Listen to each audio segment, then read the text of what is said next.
We got our group here. It is now time to get going. Welcome to AI in a Day. I am trying to figure out where my mouse is. I'm Dr. Jerry Smith. With me today is Arnie. Arnie, you want to say hello real quick? Sure. Hello, guys. Welcome to the AI in a Day. So Arnie and I, we have fun on these things, right? We've done 5, 6 of these already, right? We do them once a month. It's been a while since we've conducted one of these, so I'm sure we're going to stumble over a few things here.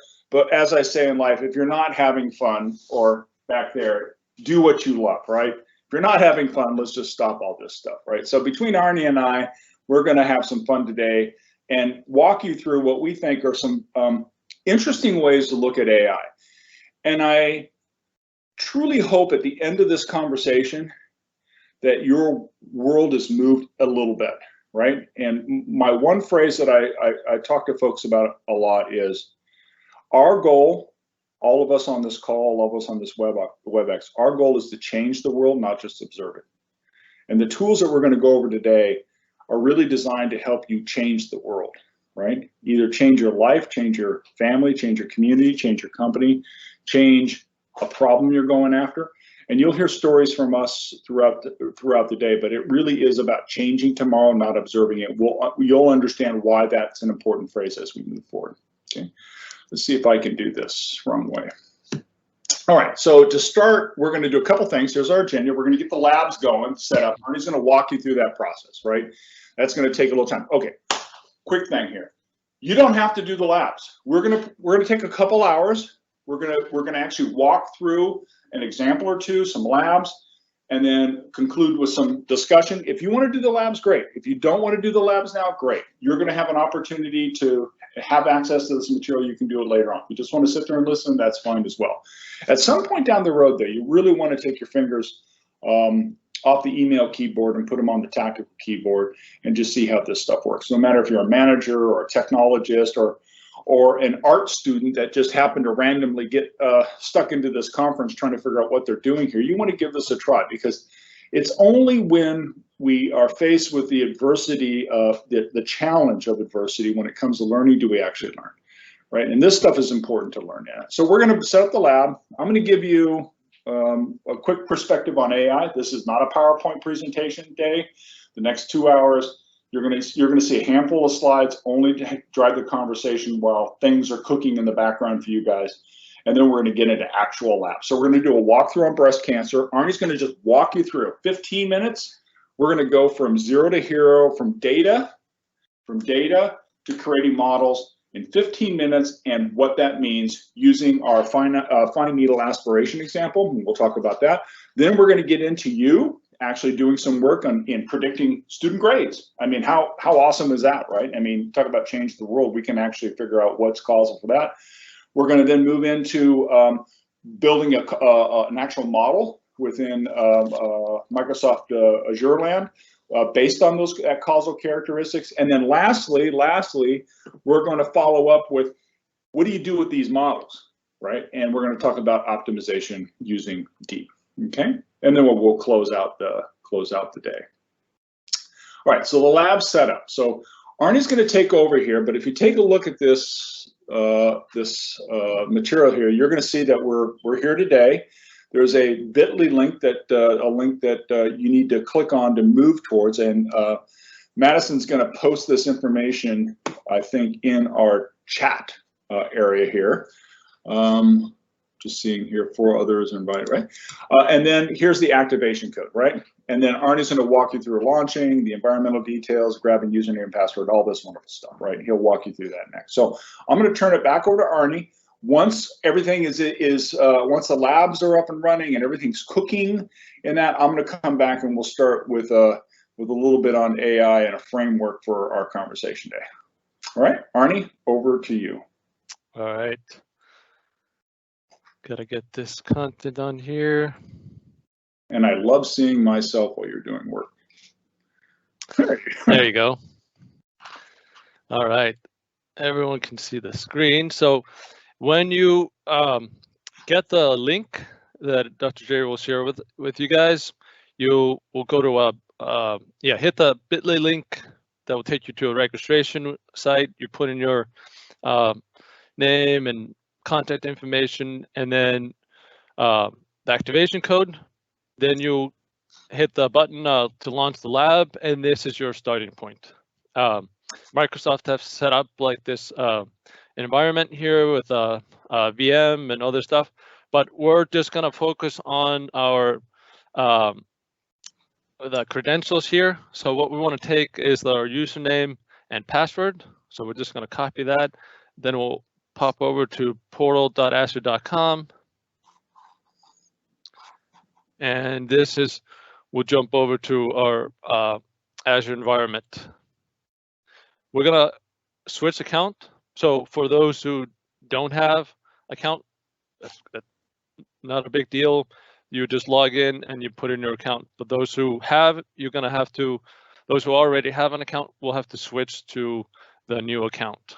So just use a different account, paste our login, hit next, go back over here, copy the password,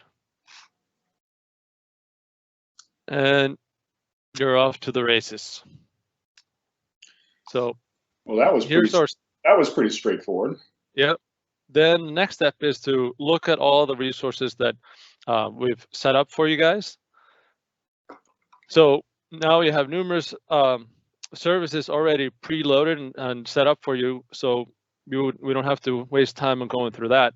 What we're going to focus on today is just on the Azure ML or Azure Machine Learning environment. And we're going to click on that called AI in a Day. And there's some other information here, but we're going to just go right away into the studio. So Microsoft ML or Azure ML has made this environment really easy to work with. And so we're going to be focused on notebooks in this workshop. So the notebooks are here on the left at the top. So let's start, though, before we get the uploads, the content, let's go ahead first and get some compute behind the notebook. So in the beginning, we already have created a cluster for you to compute, and we'll use that later on. So this one we'll use to compute our predictive models and other stuff. So, but to run our notebooks, we need to have a compute instance. So let's go ahead and create one. So hit new. Let's go ahead and click on the compute optimized. And we'll give it a name. We'll just call it Jupyter cluster.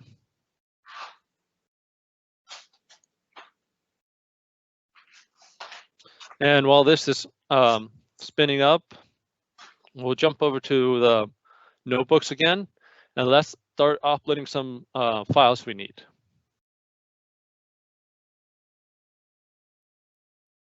Do we have, or do they have access to those files? Did we send those out?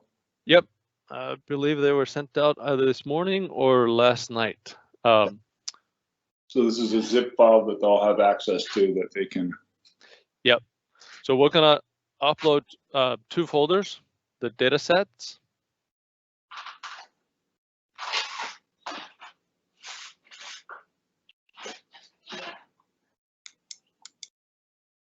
And then we're going to also upload another folder called images. And that is just so we kind of have some images in our notebooks. They're useful to have. And then we're going to upload 3 notebooks.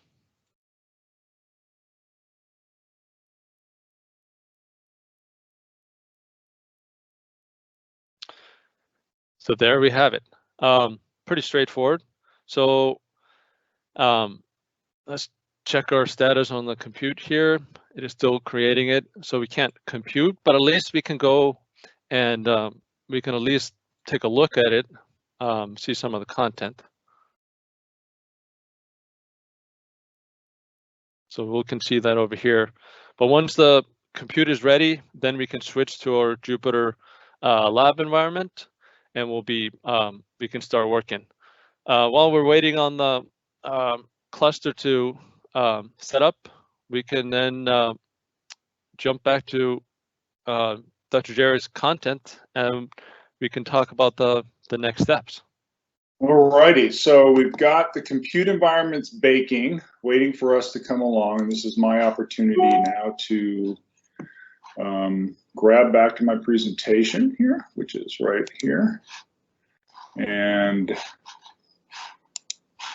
share this guy, send to live, and you guys should now see me. All right, so where are we right now, right? You have access to our partner Microsoft's Azure ML environment. We've created a couple instances where we can spin up compute for our causal work that we're going to do, and our machine learning work we're going to do. Those are two separate things. And we have an instance where we can begin to work our notebooks for the problem. Once that all gets up and running, Arnie's going to come back and we'll walk through things. But in the meantime, what I want to do is I want to share with you just some background information regarding AI. So again, this is background stuff, right? This should not surprise a lot of folks, but I always like to sort of ground us in why are we doing certain things, right? We've heard a lot about AI, and we're gonna talk about the differences between AI and machine learning and data science today, briefly, because all three of those have different meanings, right? Now, I know there are people in the world that think it's all the same thing, but if we're going to really help businesses change the world, not just observe it, we've got to differentiate some of these things in a meaningful way that allows us to take different actions and measure our progress. And so at AgileThought, we think data science, machine learning have different connotations out of there. But why do we do this? It's because there's a lot of value in it, whether it's a value within the companies or value within our client base. We are moving forward in this area because of the valuation impact that it has on society. We're working, for example, with with a laboratory management software company in the healthcare industry, who is looking to apply this work to help predict diseases, future disease states when people have never been tested for them. Pretty amazing stuff. Why are they doing that? Obviously, they want to help humankind, but there's money to be made in that. There's nothing wrong with making money while helping other people. So it's a really, really big industry out here. What are companies looking for over the course of the next few years? Well, if we start in 2018, 80% of the folks were looking for just standardized tools around data scientists, right? Now, 1 in 5 workers are engaged in non-routine tasks that rely on AI, right? Non-routine tasks, whether it's conversational AI, whether it's models that are prescriptively providing next step for sales folks, whether it's doctors that are using these tools, these prescriptive tools, prescriptive, predictive, causal, what we call causal AI-driven tools, to help diagnose mental states, whether you're a Home Depot out there looking to improve cross-selling opportunities. 20% of workers are beginning to use these capabilities in their day-to-day lives. That's a big step forward, right? AI is no longer in the lab. It's not quite fully at the enterprise level, but it's well on its way to do this work. This slide is a little complex, but it's super useful, and it's the one slide that when a CEO and a CFO get their mind around this, they get very fearful. And what this is trying to say is this: if you're not a first mover in your industry with AI, you will be a last mover, and you will most likely, it'll have a strong economic impact. It's often called a extinction level event for companies. Artificial intelligence is artificial to what? Human beings, right? So it's designed to augment the human condition. It's also designed to augment the human condition using lots of information that humans just don't have access to, right? I think we all understand that. In the course of doing that work, if AI is coming up with insights that human beings otherwise could not come up with and applies those insights back to itself. We call that a exponential effect, right? It has an exponential asymmetrical threat to a company that's not using that. You cannot catch up with somebody using AI against you in your market when you're not using it yourself, right? So the first curve up there says basically, if you're a first mover, you stand a larger chance of outperforming your competitors than people who are second movers or third movers in this area. This is unlike other technologies that are out there. You can't afford not to do it, because at the end of the day, if you don't do it, you'll never catch up with your competitors. Right? There's a couple slides that I find of value that our customers also find of value. This is one of the first ones. Yeah, all the other stuff is great. What is this trying to show? This is what we call the circle of life for AI. We start off on the lower right-hand side, and we'll end up on 6 in the course of about a minute and a half, so just bear with me. One of the first observations we have in the lower, and it spans across all of our activities, you know, data engineering, analytics, data science, machine learning, and AI. We'll talk about those. So it's quite a busy slide here. We use this with all of our customers in order to frame the conversation. So the first thing I ask folks is, what is data, right? If you think about what is data, right? Now, the computer scientist would rattle off some stuff that's centered around binary representations in a hexadecimal format or something like that, right? Oh, by the way, I am Dr. Jerry Smith. I have a PhD in computer science. My actual specialty is artificial intelligence, and my dissertation was in the area of evolutionary computing. I've spent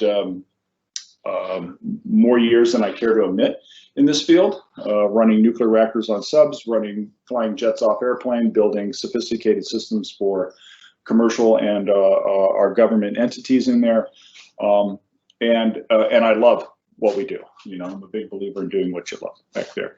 So you know, when we talk about this notion of what computer scientists look at the world as, data being, you know, a bunch of binary representations in a hexadecimal format, it's interesting. But really, what data is the debris of our life, right? It's the debris of human activity.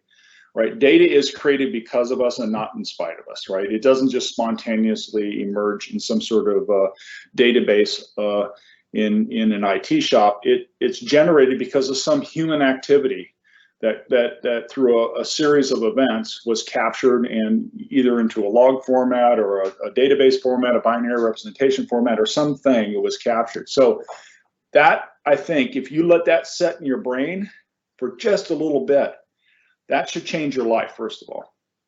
Because anytime somebody says, I'm not happy with our data, it's not about changing applications. It's not about going in and multiplying your data by 2 or divided by 3. How many CFOs said we have to grow our revenue, right? And at no time does a CFO say, you know what I'll do? I'll just multiply everything by 2, right? I'll divide our costs by 4. We don't do that. What do you have to do? You have to change human behavior, so that the applications that interact with them pick up those changes, and we codify the data back in. Therein lies the very first observation that you should center around, which is data is the debris of human activity. The second piece is, while all data often has to be managed, collected, stored, and reported on, not all data is important to businesses, right? Not all data is important for your customers, right? And what we segregate out is the causal data. And that's one of the main things for today, is that for us to show the difference between causal and non-causal data, right? Data is causal when you force a change on that data and it results in a change in your output, right? I use a stupid example, but I've used it for years, and that is, if you ever wanted to predict whether or not what the weather was going to be throughout the day, if you wanted to know if it was going to rain or not, just look at the color shoes I wear when I walk out the front of the door, right? If I'm wearing black shoes, it's going to rain. If I'm wearing anything other than black shoes, it's not going to rain. Why? I put galoshes on my shoes sometimes, right? Anytime it's going to rain, I wear those kind of things. But predicting that doesn't mean it's causal, right? And another example is a classic surfboard example, which is a surfer, given a wave, can do some amazing things. right?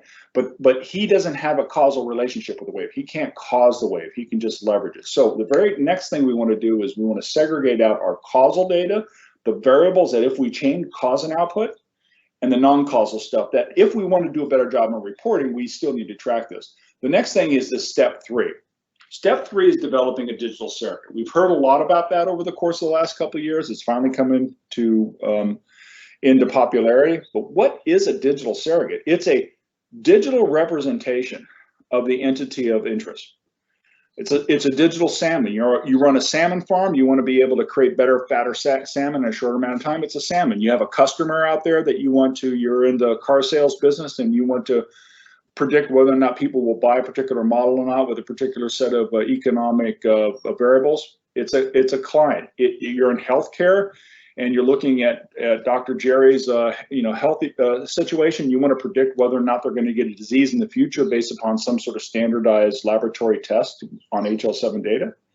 It's that. A digital surrogate is a causally driven predictive model, right? So it's a causally driven predictive model. And that's important because if you change the inputs, you change in outputs. Now, here's the next piece, which is now that I have a predictor, we move to step 4. Now, a lot of people think that if in the prescription world, which is predictors are just saying what's going to happen tomorrow, right? What did I say in the beginning? I said in the beginning, we want to do what? Change tomorrow, not just predict it, right? A lot of people think you have to build a new prescription model. I hear that all the time. I mean, it's a reflection on just how much we're not thinking about the assets we have. If I have a predictor with several inputs, causal inputs and an output, I don't need to create a new optimized model for that. What I need to do is create an optimization routine around that predictor that goes through all the various states on the input and looks to maximize the utility function on the output. I use the same model. So we only build one model. We build that digital surrogate and then we optimize. And we're going to actually talk about that at the end with Deep, how we use the distributed evolutionary computing environment that Deep represents. And we're going to go through that. So now that you have an optimized set of inputs, right? You have all the inputs and these are the inputs and what they have to be in order to achieve your outcome, in order to reduce suicides, in order to increase sales, in order to make customers happy, whatever it is your heart desires, in order to improve grades. What do we do with it? Well, herein lies in step 5, the real failure in our world where we are going from build to operations. There are 2 roles that are missing in most organizations today, and it's what we call a digital psychologist and a digital sociologist. And why do I bring those up? Going back to step 1, data is the debris of human activity. Data is the debris of human activity. Now we're in step 4. We now know what that stuff needs to look like in order to get what we want. So who needs to look at that? Well, you need a psychologist. You need somebody who says, if I can change this person's thinking in this way, you'll see this represented in data the way that you want. So that's a psychologist. Psychologist looks at the individual. A sociologist says, I'm going to look at a group. So we get into marketing, psychologists and sociologists to look at the data and help us figure out or determine and plan the behavioral models that we need to then surround with marketing and sales in order to achieve the goals we want. In the healthcare area, I had to lose weight, right? So once I knew the parameters that were on my area, my question I had is, what does my behavior have to look like in order to achieve those numbers, right? What food do I need to eat? What exercises do I need to do? What way of thinking do I need to achieve? And then surrounding myself with those kind of programs in order to achieve that result. So in step 5, it just isn't a matter of implementing these things into some sort of system. We need extra help. And this is why, by the way, when you look at why does AI fail at the enterprise level, it's not because we can't make great models. Great prescriptive optimization against a digital surrogate, a causally based predictor. It's not because of that. Those are easy.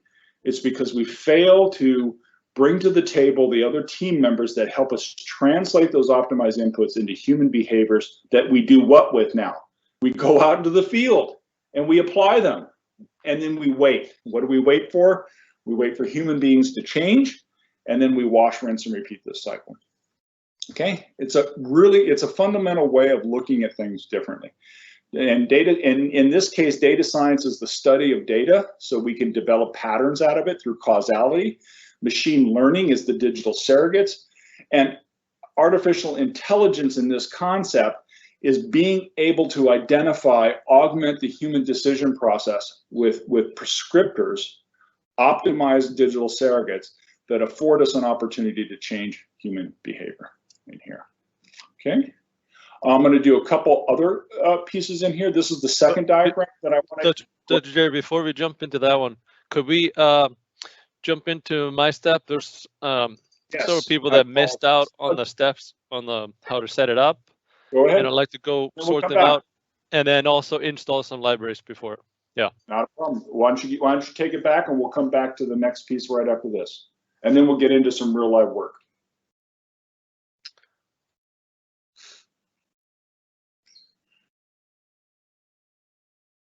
Oh, look at me. Let me move the mouse around. All right. It's always fun to do this after a month. So we, yeah, few of you guys that are listening in were talking about how you missed the step where you can get the username and password. So, and one person also identified that apparently you have to put AgileThought in the organization in the registration. So that's what one person said to make it work. So give that a try if you're having a hard time. Once you've put in the registration, then there's going to be a button here on the right that says like launch lab. Hit that button, and then this is going to be the main screen. So once you have this screen up here, you got to go over to this right section here, and there's 3 tabs, and you want to click on the environment details.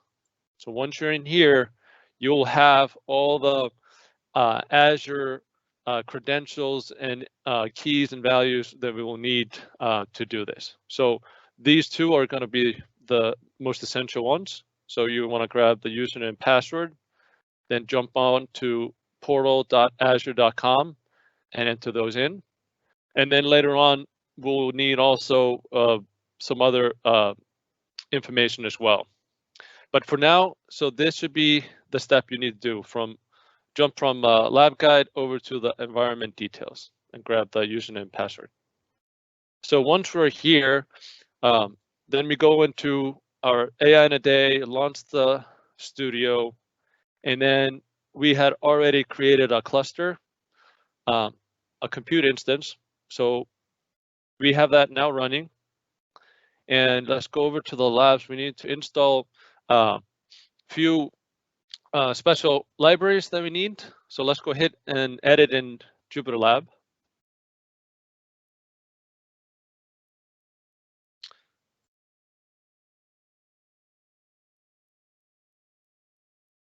So this will now launch a new kernel, and we'll be working within Jupyter Lab from now on. So now this looks just like on your desktop, and we can now work with our data sets. The figures are here, and then we have our notebooks in here. So to get started, just click on any of the notebooks. I think part A and the demo will have these 2 libraries. So we need to go and install these 2 libraries. Once they're installed, we will have to restart the kernel, and those libraries will stay on this compute instance. They will stay within the compute until that compute has been deleted. So let's go ahead and uncomment this, hit the run button. So again, to execute a cell in Jupyter Lab, you hold in Shift and Enter. So while this is installing, we can go back and list to more or Dr. Jerry is going to talk about the next steps in our process. So, Dr. Jerry, back to you. Yeah, no problem. And hopefully that helps. I know it can be a bit complicated as I try to find my. Let me just bring it back here. I'm looking for my screen right here. I think it's this one. And then. Hold on, there's some more. Sorry, still too fast. Okay, we might have to. We'll do it one more time. I'll walk to. Let's go through some more content with Dr. Jerry, and then I'll walk you through one more time. I think that's. No. Do it now. Go ahead and do it. Let's just take the time. I'm glad that people are trying this. Yeah. So take the time to do it now, and let's see what steps we're having problems on. Okay. If you could, go to the Q&A and tell me what are the issues people are having with.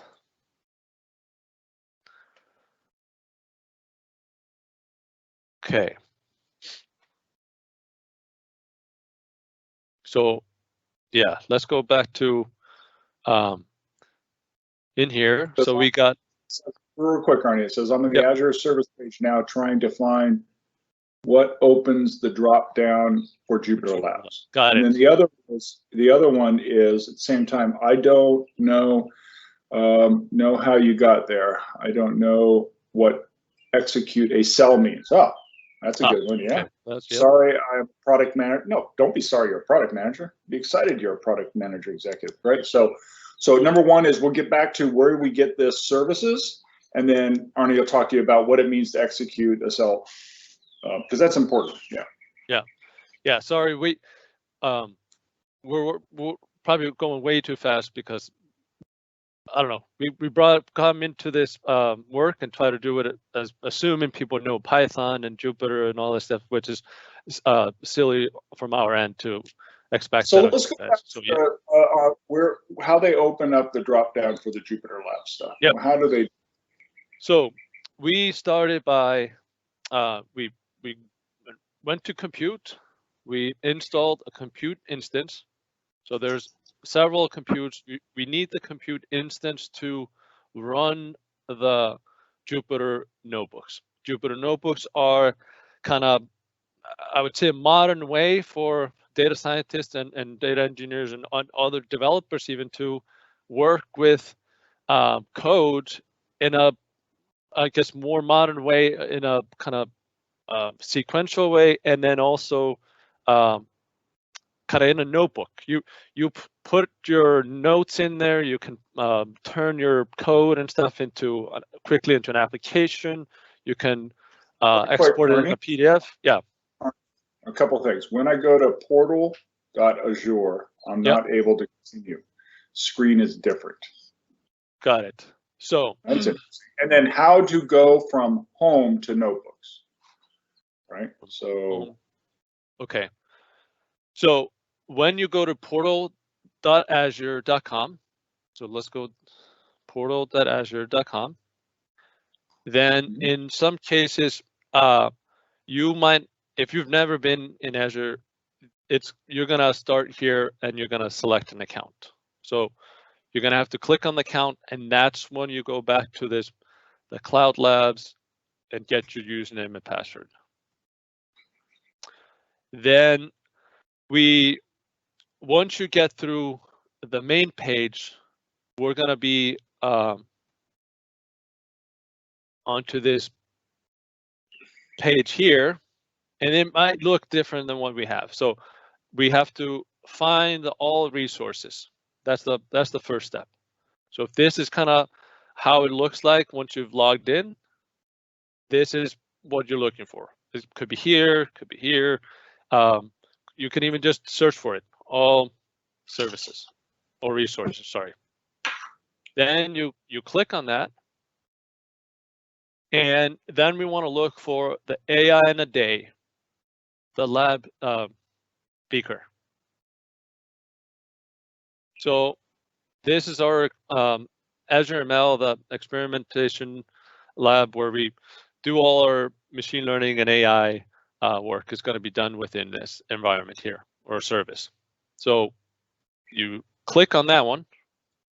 That's gonna open up kind of a new tab that gives you this Launch Studio selector. Once you click on that one, it will launch you into the studio, the ML Studio. So that's where. So now we're in the studio, and this is where we can work with notebooks, right? Yeah. So notebooks, we can either create one, which we're not going to do right now, or we can open one. Right. So we, so I just open up. I walk through this again, step by step. But we were, so let's say we're right now we're in that in the home here. This is our Azure ML Studio, and we started with creating our compute. So we need that to be able to run notebooks. Then once you click, you hit the new button, you select the compute you wanted to click on the compute optimize to make it run a little bit faster. You select it, hit next, give it a name, and then it will start to create. Then we went into the notebook section, and we uploaded all the documents.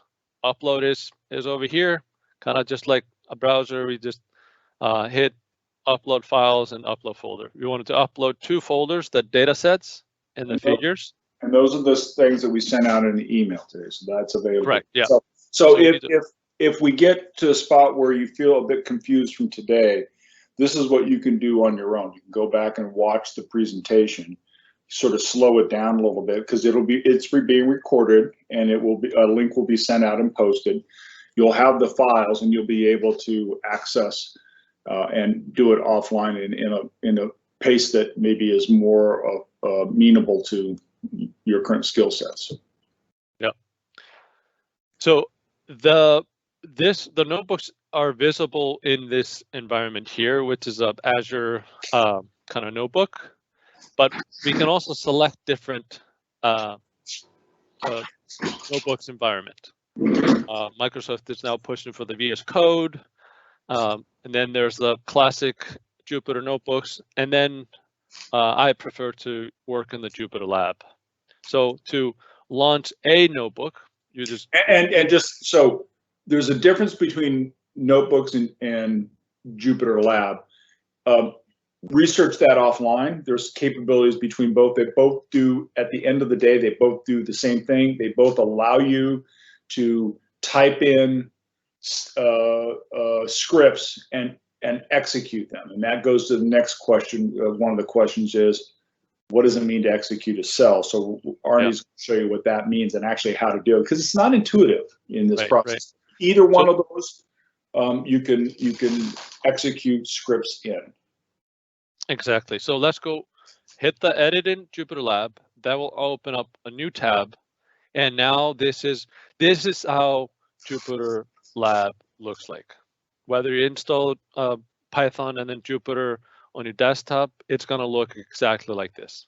So this is how Jupyter Lab is, and we kind of work in this environment with all our code and stuff, and then you can click file and edit. Like, it's just like almost like a standalone application. Then you see the files that we already uploaded, and we see the figures and data sets, etc. We want you to open up one of the either part A or demo, because we had libraries in here that we want you to install.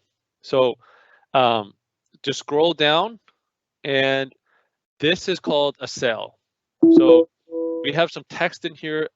I can show you how to create a text, but in main there's we just show them how to execute that cell. So that so you first, it's commented. So you can either go in here and you can kind of delete that hashtag that which creates comment in Python, or you do the quick one, which is control and question mark on your keyboard. But delete. So, and then you hit shift and enter, which will tell the Python to execute this step. So every cell that you want to execute, you click the cursor in the cell somewhere, and then you hit, and then hit Shift and Enter. That will kick it up. And then up in the upper right-hand corner, right next to that Python 3, you'll see that turn dark quickly and flash off, which means it's off doing something, or if it stays dark while it's doing something. So you can tell if Python is executing in a notebook by the color of that. In this case, it's white, nothing's happened. Yep.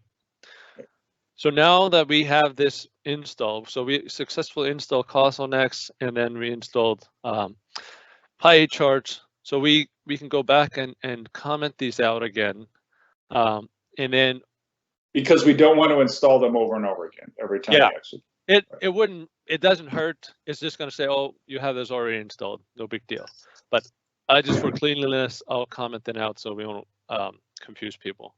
So again, yeah, let's go back in here. So now this is installed. It needs to have those libraries ready in the kernel you're working with. So there's a command here that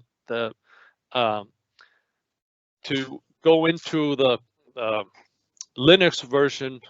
So I'm getting too technical. Anyway, these commands are installing outside of the notebook, and to get them, now we have installed them and we need to get them running. We need to restart the kernel. So go ahead and click restart kernel. So for those who don't know, that's just the way it works. You would think that if you installed something, it would do it automatically in that case.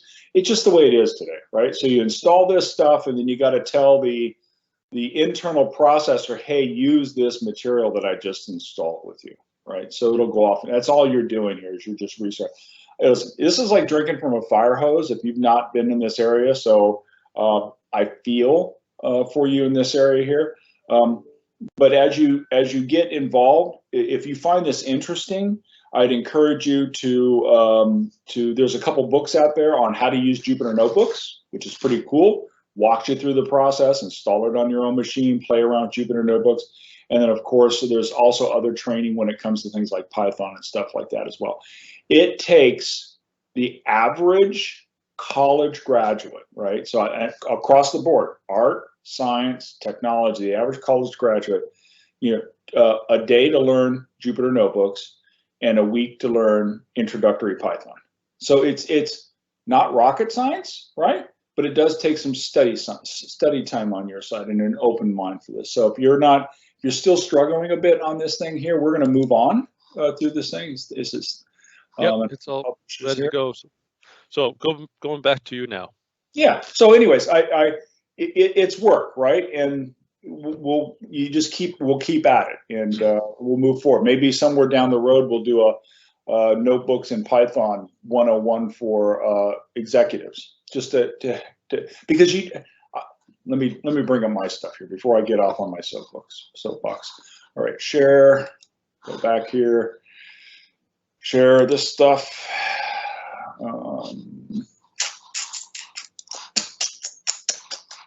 Where are we? Share. Why am I not sharing?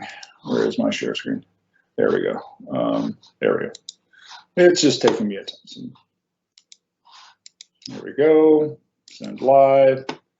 And I'm back. So real quick, it does take time. And having a broad range of folks, if you don't understand the technology behind this, let it go and then follow along. And then my goal is to help you get the value, even though your fingers aren't on it. If you're on the technology side, you're probably blowing through this already, and you're probably saying, let's move on, because I have better things to do in my life, and I hear you as well on that. So we'll move through this space, and we'll continue, and then we'll get into the actual lab piece of this. So the next slide, we covered the circle of life, if you remember that, which is just a framework. And for the folks that are more on the business side, that's your friend.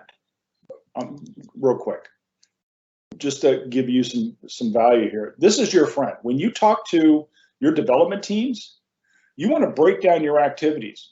What data do we have, right? Because if you don't have data, you don't have the debris of human activity. The next question is what's causal to my business concern, not your business concern? I'm interested in revenue growth. Show me the data that causes revenue growth. I'm interested in making customers happy. Show me the data that causes customer happy. Then create a model based on that, and then I will help you translate the optimized inputs into real meaningful marketing and sales programs that will allow us to change tomorrow, not observe it. You should drive every one of your development conversations with this diagram. The technical version of this, for the architectural geeks in all of us, looks like this. This is the technical side. So this is what Arnie and I would live through when we're building these things out. We start with a data source. That's step one at the top. We bring all that data in. That's the client data, right? So we're out there, hitting the databases, we're hitting the social media, we're hitting everything, internal, external data, right?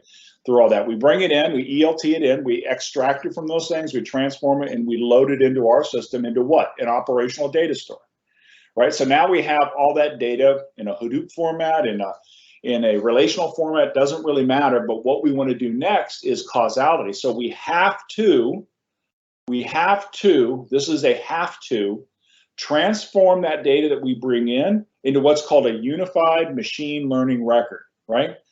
When we look at machines and ask them to learn, they don't learn like we do, right? So we have to transform all that data, and you'll get your database folks talking about third normalized form, fifth normalized form, EIE normalized form stuff, all the normalization, whether it's stored in buckets or it's stored in Databricks format. You need to translate all that into rows of observations. This is observation 1, 2, 3, 4, and columns of variables, right? So first name, last name, street, they bought something, they didn't buy something, this is their blood type, all those variables are in columns, and you just have rows and rows and rows, tens of thousands of millions of rows of observations.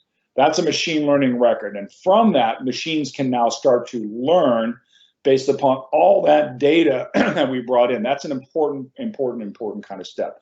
From there, we do causality. You see a little picture here where we're talking about the causal. Woo, that was fun. Let's go back here.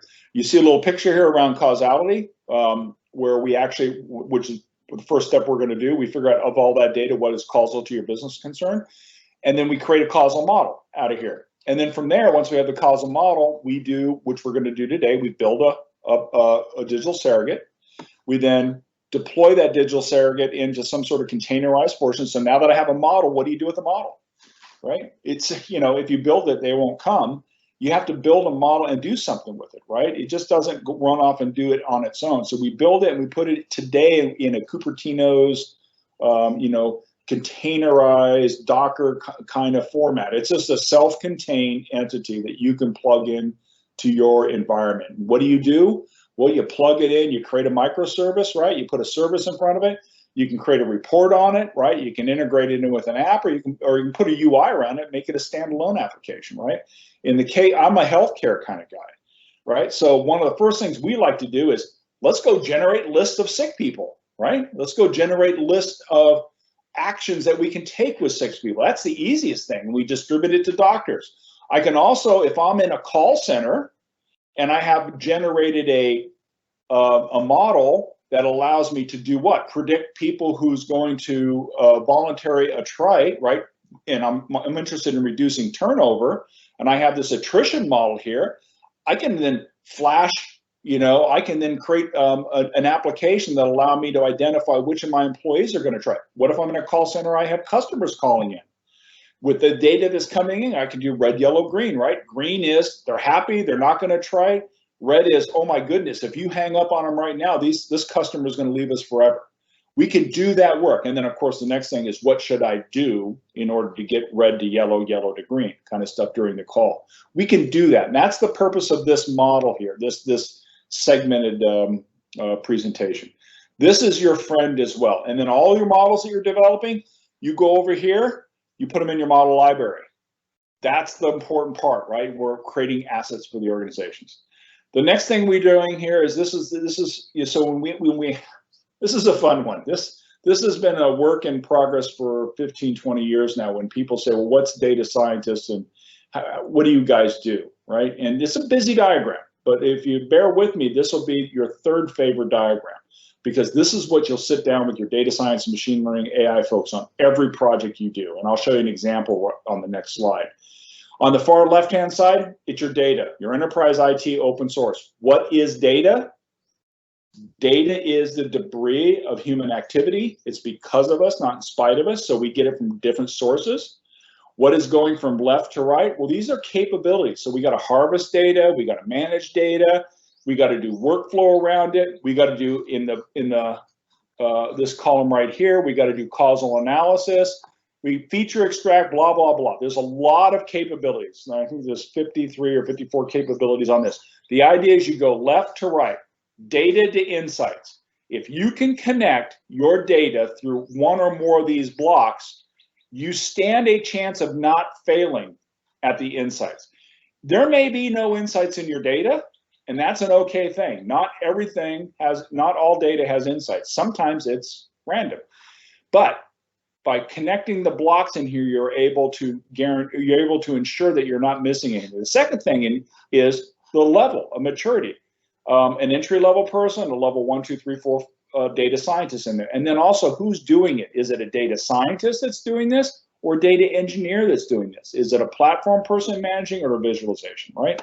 And then you have the tools that often are associated. So this is an all-in-one, omnious display. And what we're trying to do here is this. We sit down with our development team. We're going to do this today. We're going to take 2 public data sets from open source centers, one on student and one on finite needle aspiration. We're going to import them in as text, CSV files. We're going to do a causal study on each of those.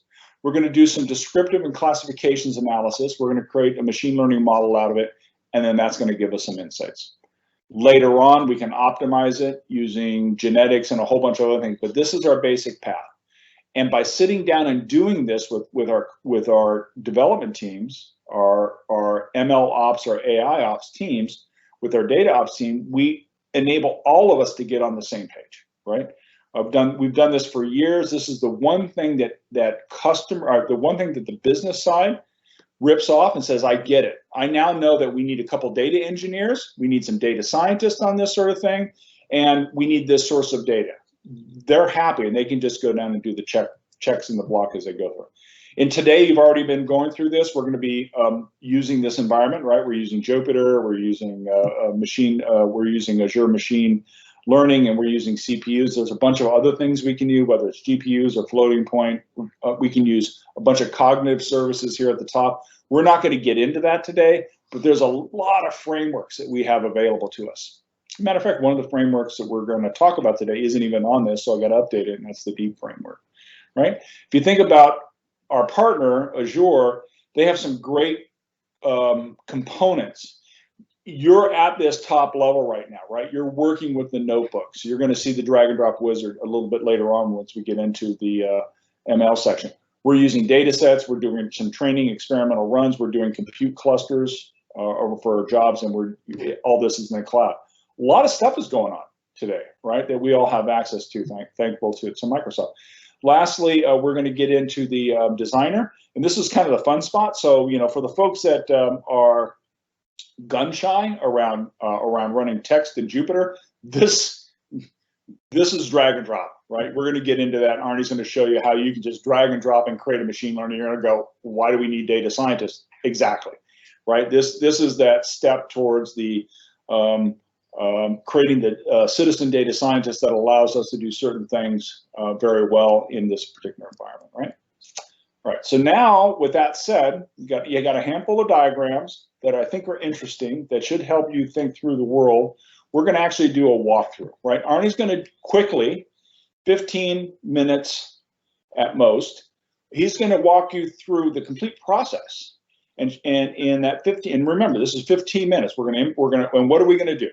We are going to look at fine needle aspiration. Now, the world we're exploring right now, because this is a pretty complex world, is the world of cancers, right? This happens to be breast cancer. If you look over here, this data was donated in 1995. One would say, what can we learn from old data? We've looked at data already 100 times. We can't learn something more from it. Well, as it turns out, after us using this model over and over again, we've had access to some chief medical officers that said, man, the model, the causal model, this model on the right-hand side here that you're going to see here, that's science. You made science news. We did not know that, right? Even on data that you've looked at time and time again, once you start looking at it through the lens of causality, it will change your life. You'll start looking at things differently. So our goal is to create a classifier. Is this a cancer or not?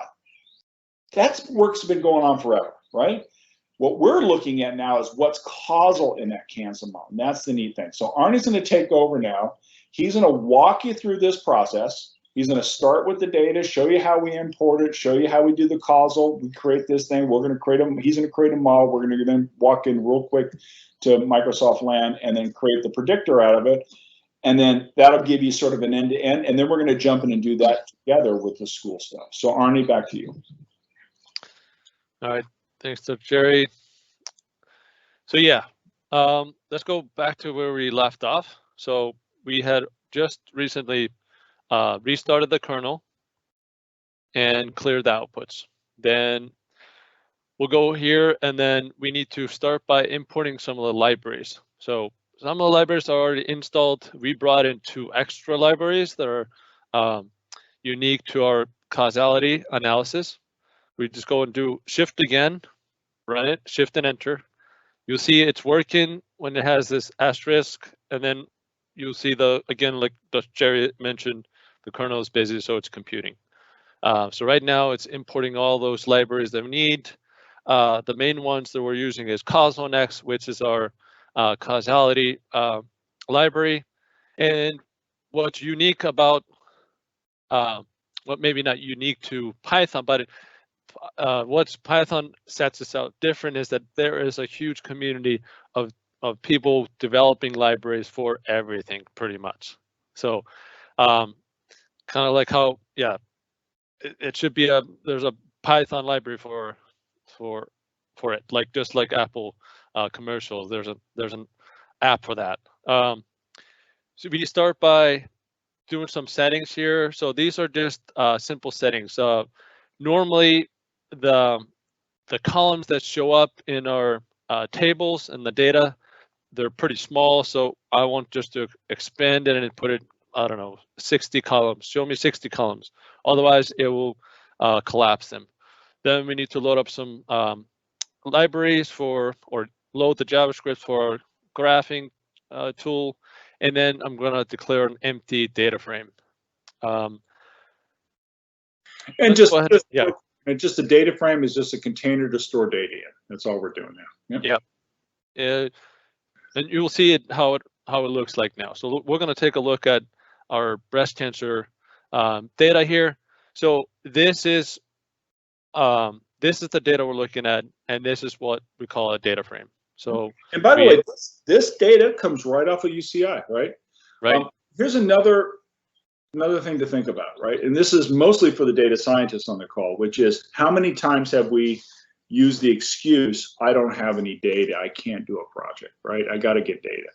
Well, UCI has hundreds of data sources that either are the data you're looking for or congruent to the kind of data you need that you can do, in addition to Kaggle and other areas as well. So I have found that in any kind of problem I'm trying to study between Kaggle and between UCI's Stanford stuff, that we always find data in an area that gets us through the process. Yeah, exactly.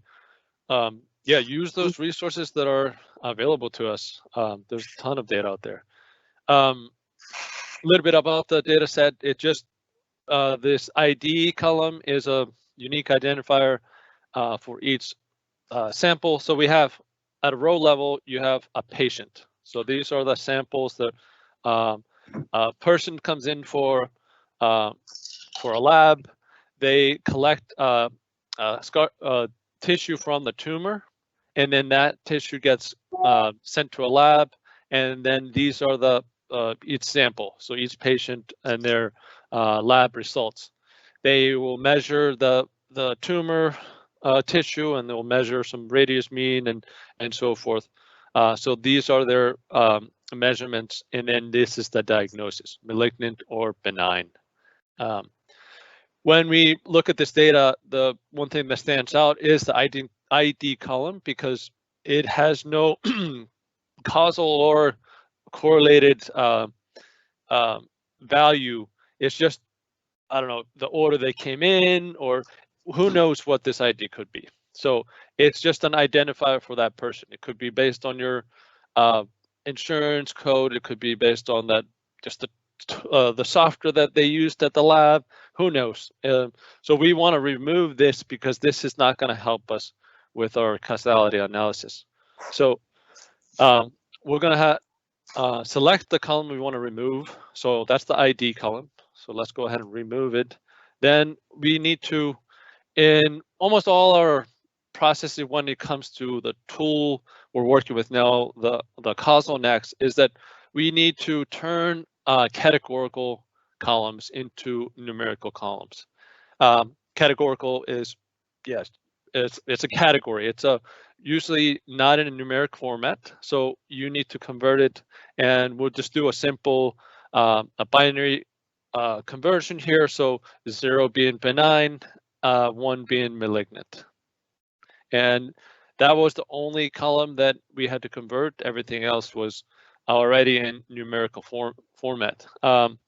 Again, we've removed the ID column, so that's why now we start with the diagnosis column here. The next step is that we split the data set into features and then the target. So the target is the thing that we're interested in understanding. So in this case, it's is it benign or not? In a case of a business, it could be did the customer buy our product or not? In the case of mental health, is the person going to commit suicide or not, right? It doesn't have to be a yes or no. It could be, as you'll find out in grades, it could be a set of grades, right? But that's the condition that we're interested in, is that the target is that piece. Exactly. And so now we end up, we have the feature. So pretty much all the columns except the diagnosis will be our features. And then the target is our diagnosis. So this gets put into one data frame, and then the rest of them is are the features in a different data frame. Then we run some, we put in some parameters for our causality model, and then we try to fit the model. So right now we are running our causal next causal model. Right, so now, real quick, for those causal nexts, there are, in the world of causality, there are a lot of ways, pardon me, I think I was choking on my words. There are several ways that one could identify causal networks, right? Causal network being a interconnected set of values, right? You know, we've all seen it. A causes, or X causes Y. How do we create that? How do we know X causes Y? Well, there's a lot of advanced math behind it, things like mutual information theory and things like that. We don't need to worry about that today. If you're interested, though, in this space, take a look at a book called The Book of Why, The Book of Why by Judea Pearl. It provides a really, really good business point of view with a lot of technology in it, a lot of science in it around causality and causal networks, right? So we'll show you that a little bit later on as well. But my point in this is that there are basically 3 tools one could use.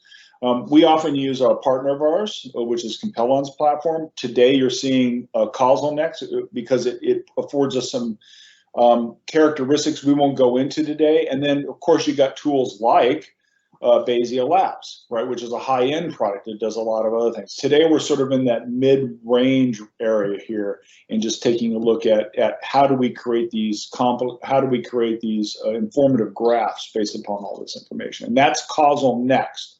Open source, free to use, download it, learn it, integrate it, and use it. And it costs you nothing but time. Yep.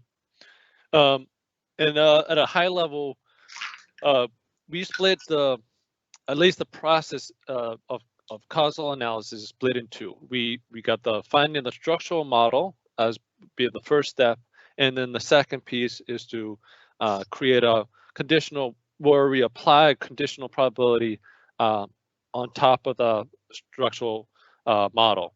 So we're going to now focus on the structural modeling. So right now, CausalNext has already computed and fitted our model and found a causal structure.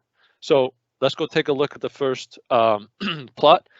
By the way, this function here is just our way to visualize any of our structure. We just get a structure here, and then we put it into our function, and then we can plot it. Let's go ahead and plot it. And it is a self-balancing visualization tool, so that's why we see it kind of go out of control. If we start to zoom out a little bit, you'll see it's trying to self-balance, meaning it's trying to give kind of equal space between the nodes and the connectors. Oh, there you go. This is the problem. That we now completely understand the causal relationship between them. So this is like step one, right? I mean, this is like, okay, what is this trying to tell us? It's trying to tell us that we need to simplify things, right? Yeah. And maybe rather than look at everything, let's take a look at some of the most significant conditions. So why don't we do that and see if we can get more. And just to point out, maybe, is that everything kind of has some sort of causal, but at what scale? So right now, it's just we're zooming way into it, and we need to reduce the sensitivity, and so that's what we do now. A metaphor, real quick on that last point, Arnie. Yeah. Metaphor that all of us are familiar with is the butterfly effect, right? A butterfly flaps its wing in China, and a hurricane is created in the United States, right? There is a causal connection at some finite level to everything, all the way down to Planck's level, right? The ultimate minimal level of uncertainty we can have. So it's our job to sort of rationally think through getting rid of things that are so low in the noise that it affords us a better conversation because we're focusing on things that might have a stronger impact in our life. And that's what we just did there. We just reduced, we got rid of everything below a certain factor. 0.7 was it? 0.5 for this case. Yep. So anything below 0.5 on the causal scale, 0 to 1, we just said, just ignore that for right now. And let's take a look at what we have. And now we got something interesting, right? Yeah. So keep in mind, classification model for fine needle aspiration-based breast cancer disease is well established. But this is now telling us, and where is our diagnosis over here? So it's saying right there, there's our diagnosis. It's saying, however, while most models incorporate everything, these are the features that you really want to focus in on because they're the strongest that are causing our concern. So we're not going to go into the details of this today, but I would just want you to stop and think about this. We have now taken all of those variables and we've said, here are the causal drivers of some. And by the way, if you look in here, you'll see a very interesting pattern. If you move up, Arnie, to the right to the center, right, that one right there in the center, right up one, right there. There you go. That radius worst case scenario is actually a causal driver for two factors. We would call that a confounder in this particular case, right? And a lot of people, there's a lot of science behind confounders and stuff like that we want to take a look at. But for today, we can now have a conversation, right? We can have a conversation with our oncologist around the characteristics of these and what these mean. That's the key thing. There's a lot of stuff on this page that doesn't mean as much, but the four things that are driving this, we can now have a conversation. So what do we do with all this, Arnie? Now that we have the causal drivers, what do we do next? Yeah, one thing I want to point out is that, so the nodes here are columns. Those are the features that we're looking at. Yep. The arrows indicate what is causal to, like radius worst is causal to the texture worst.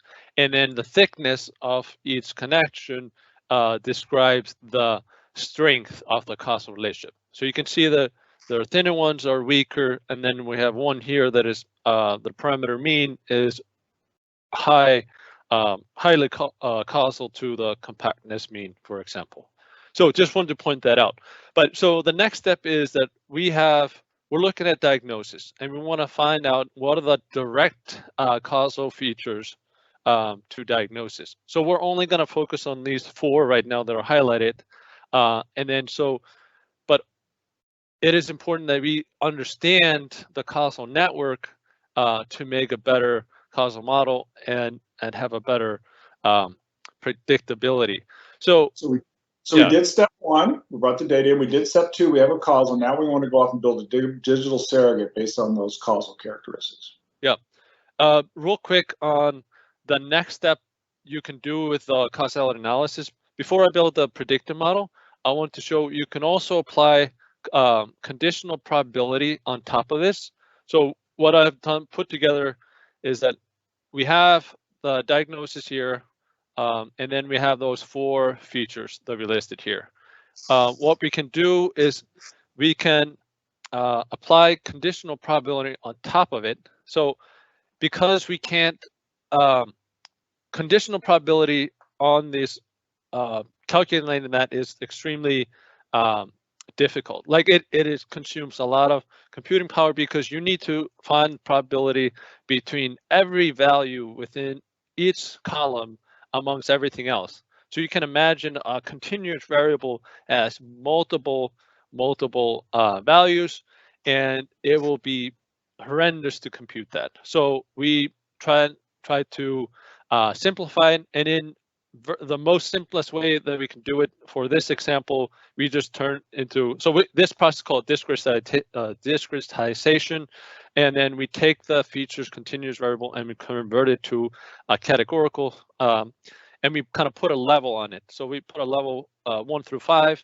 and that's kind of what we're seeing here. So then just quickly going through this, what I'm doing is I'm applying Bayesian network on top of that, on top of the structure that the causal network that we already have, and we can take a look at, all right, how each the probability for each feature. So again, if we go into the diagnosis, we have now, and we have the distribution of a conditional probability between each column value, which we now have renamed to L1, L2, and so forth. And if you're on the business side of the house, you should be going, I have no idea why this is important. And this is important in other areas. And if you're computing conditional probabilities, the idea is just to show you can be done here. But if you're in this space, you probably want to do this in something like Bayesian Labs because it makes life easier and more graphical. But we're just showing you can be done here. Right, so there's an opportunity for us to understand how everything relates to everything else in a statistical way. But let's move on and build a quick model so we can get these guys doing one for students. Yep. Going back to our machine learning studio. So Azure Machine Learning Studio. So we were in the Jupyter world. So now let's go back to the lab. And we click on the third one here. So there's a home screen, the notebooks, AutoML, and then Designer. So in the Designer is a graphical way to build machine learning models. It can also build pipelines. Pipelines being an automated process of, like, for example, getting data in and converting it, for example, or it could be a pipeline to actually make predictive model.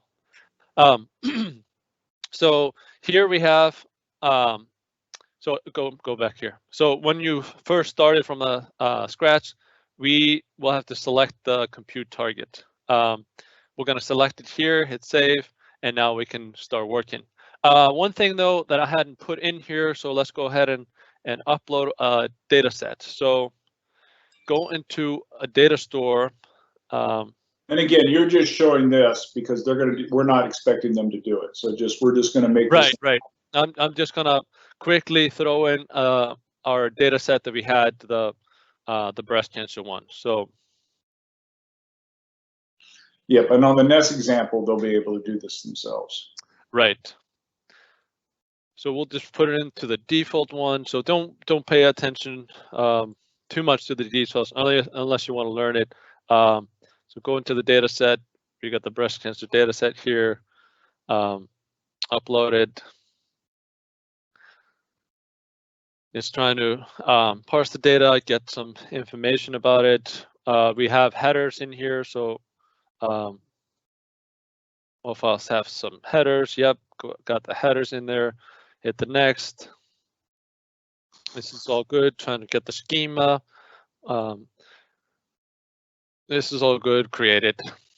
So this is one way to bring in data set into this environment. You bring it into a data set here, and now this becomes available to like all of our tools. So this is a convenient way to kind of bring in and manage versions, and so this is one way to bring in the data. And we can even monitor the data set if there's some data drift or so forth.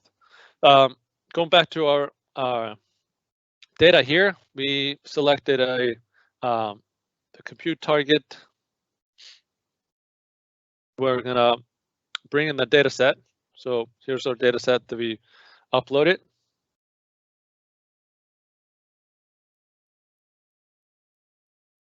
It was here.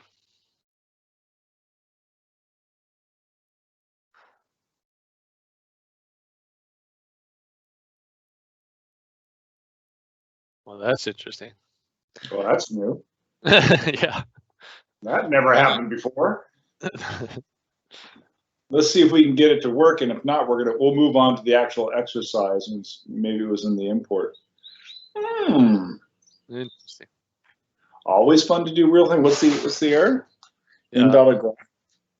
Yeah. Well, I mean, doing it again. None of the samples even work. So it is something going on the Azure side, I believe.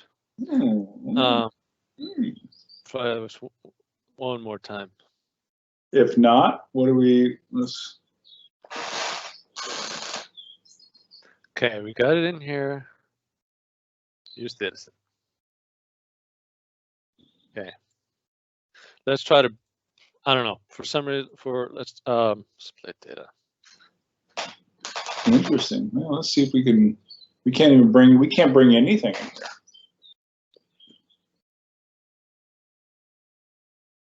Yeah, this is really interesting. Can you restart? Like it's selected, but we just can't see it. Can you restart the? Yeah, let's try that. It's a good idea. When in doubt, restart. See what we can get here. That's new. Haven't seen that one before. No. Okay, I'll start a new one just in case.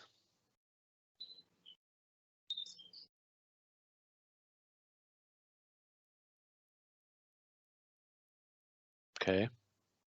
Seems good. Let's hit save. Okay, saved. Oh, look at that. Very good. All right. All right. We brought the data. Yeah, we got the data in. You can so give it like a second. You will be able to hit the visualize, and then you can take a look at the data. So Designer is pretty awesome. It makes it easy to work with the data. Immediately when you look at it, you see here at the top distribution histogram of your data set, so you can make sure you got normally distributed data set. And technically, you want to make sure that you understand the distributions of your data set so you can work it whether it's normal or not. And that's often a challenge we have in citizen data scientists is they'll combine normal, non-normal, data sets together without understanding the implications of that. But this allows you to look and say, oh, if I'm not a data scientist, these distributions look different. I need to worry about that, or they all look normal. I can probably use them. So, yep. So this is how the visualization works. So we're going to go ahead and we're going to split the data. Why do we want to split the data? I walked through this quickly, but what we had, remember, we had an ID column in there. We don't want to have the ID column. So let's go ahead and split the data.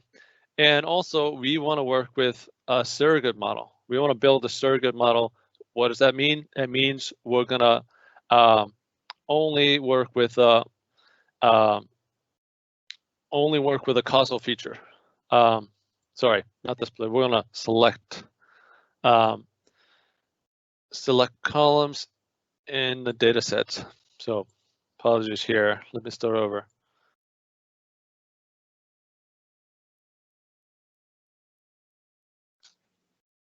So we go ahead and select the columns.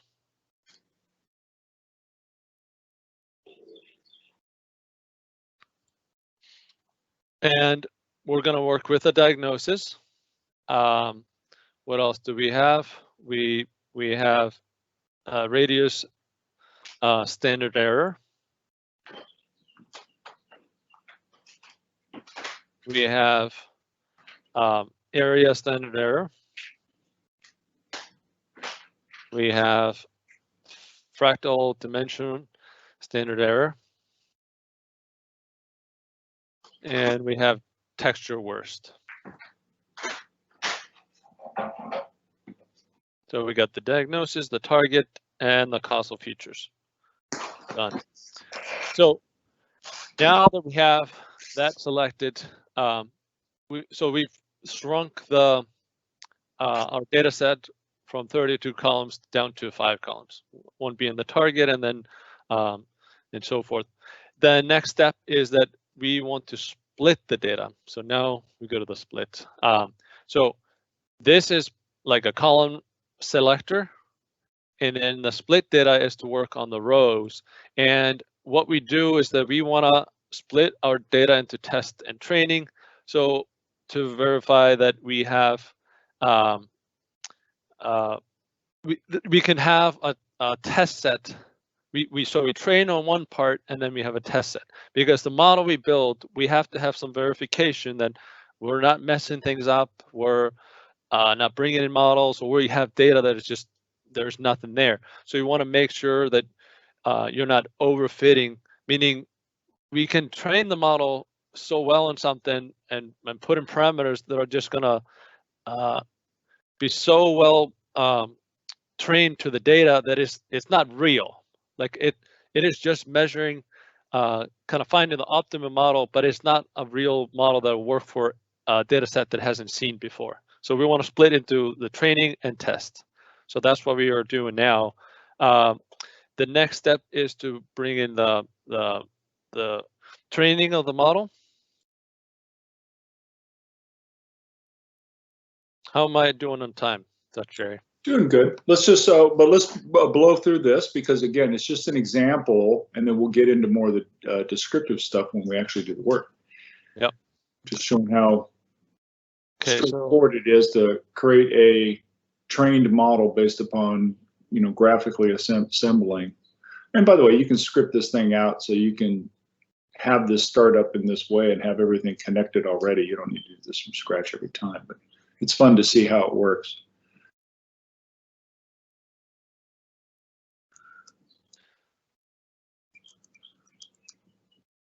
Yep. All right, and then, so I'll explain some of these steps now. So what we're doing is that, yeah, we took the data, we only selected the columns we needed, we split the data into test and training, and we brought in the training of the model. So we have to select our target, which is going to be the diagnosis.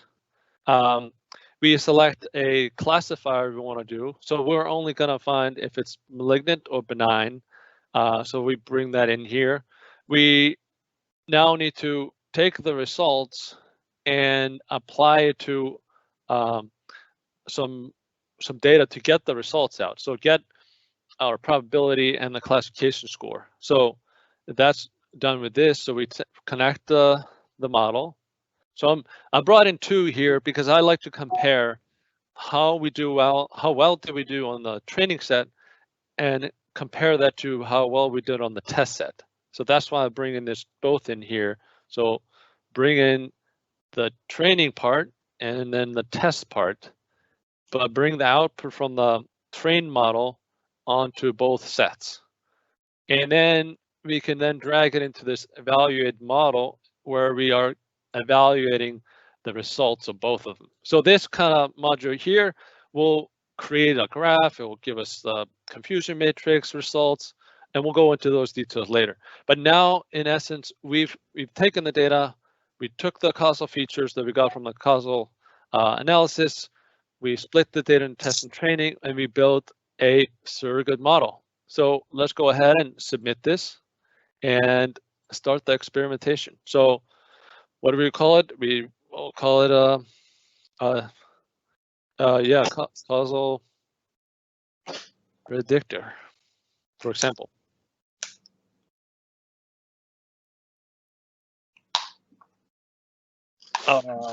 Why is it? Oh, create a new one. Sorry.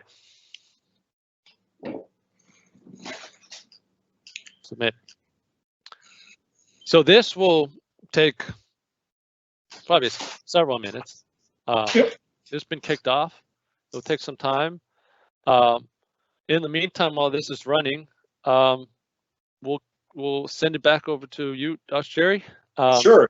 And we'll get into the actual section where people can do some of this, and we'll come back and explore this once it's done, just to finish it off. But in here, you've created, by doing this work, you've created a digital surrogate, right? A causal-based predictive model is a digital surrogate.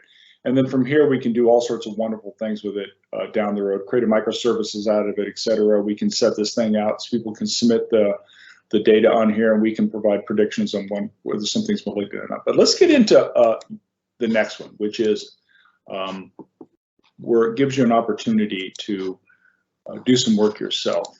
There's that, and then of course me. I complain that Arnie sees himself, and there we go. Send live, sending.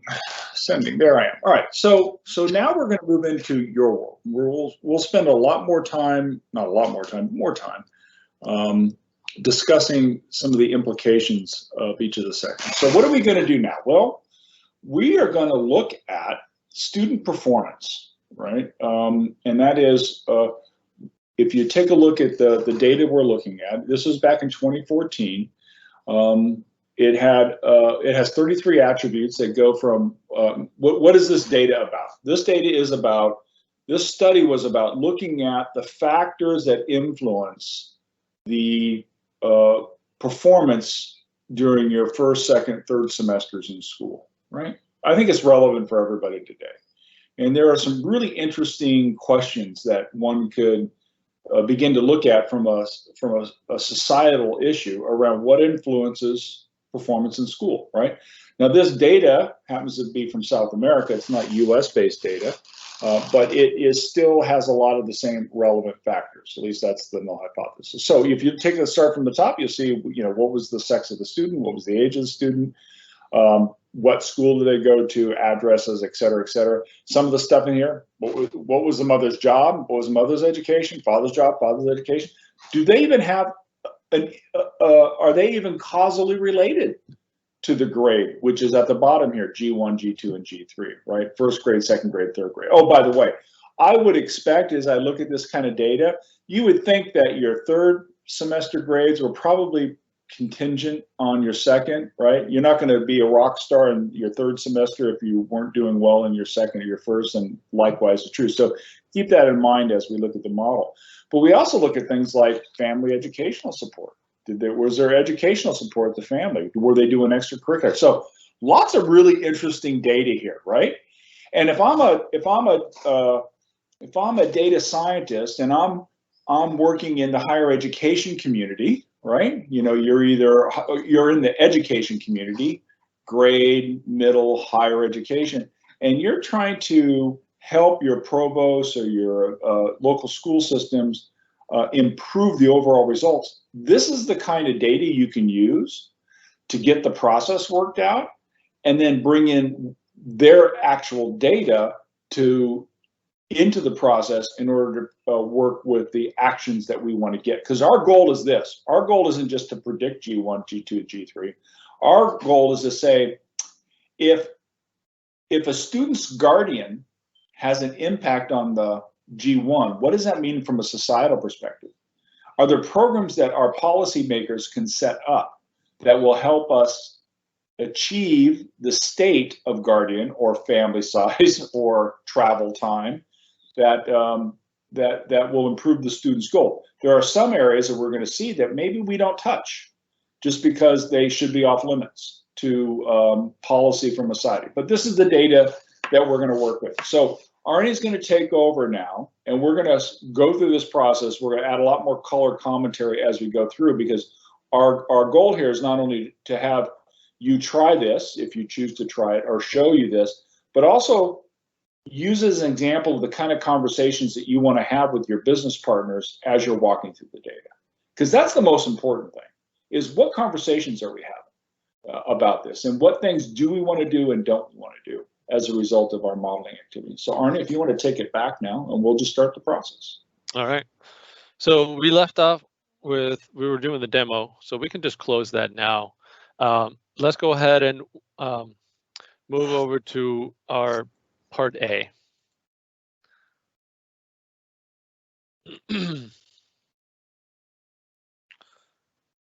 So now we have the part A.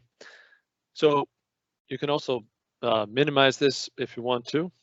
You can either click on it here, and then you have this nice and white screen. So let's go ahead and just do that. So this is kind of your exercise. So let's go and walk through your exercise here. So again, let's go and run our import. Again, setting some. We do that, just to remind people, we do that by putting your cursor in the field, Yep. somewhere, anywhere in that field, and hitting Shift F, right? Exactly. Yep. So again, these are our cells. We click on it, hit Shift and Enter. We set up the display option to kind of have more columns to visualize. We load in our JavaScript to work with our visualization tool. This is kind of unique to what we're doing because we want to enhance our visualization capability for our network. And then we declare a empty data frame, and then we can go over here and we can look at our data. So let's go ahead and look at our data set here. So this is the student performance data set. And to get information about it, we can also load in this student text file, and it has description on each of the columns. So this is useful. You can see this data set has a lot more categorical columns than our breast cancer data set we just went through. So you can see there's a lot of categorical values. So to work with our causality tool, we need to convert them. So let's go ahead and start going into some of the conversions. But first thing, for the data sets that we're going to walk through now, we're just showing here an example of, in some cases, it is necessary to remove columns due to sensitivity, due to, I don't know, if they're just not relevant. And in our case here, we just wanted to look at the data set, the student data set, and we want to remove some of these columns here. We're going to not look at the. And this is the sensitive part of some of these conversations you have, right? So, in the United States, we have protected classes, right? We have, we have things like sex, color, religion, we have six protected classes. So there's a tendency to want to remove those because you should not be creating policy around those areas, right?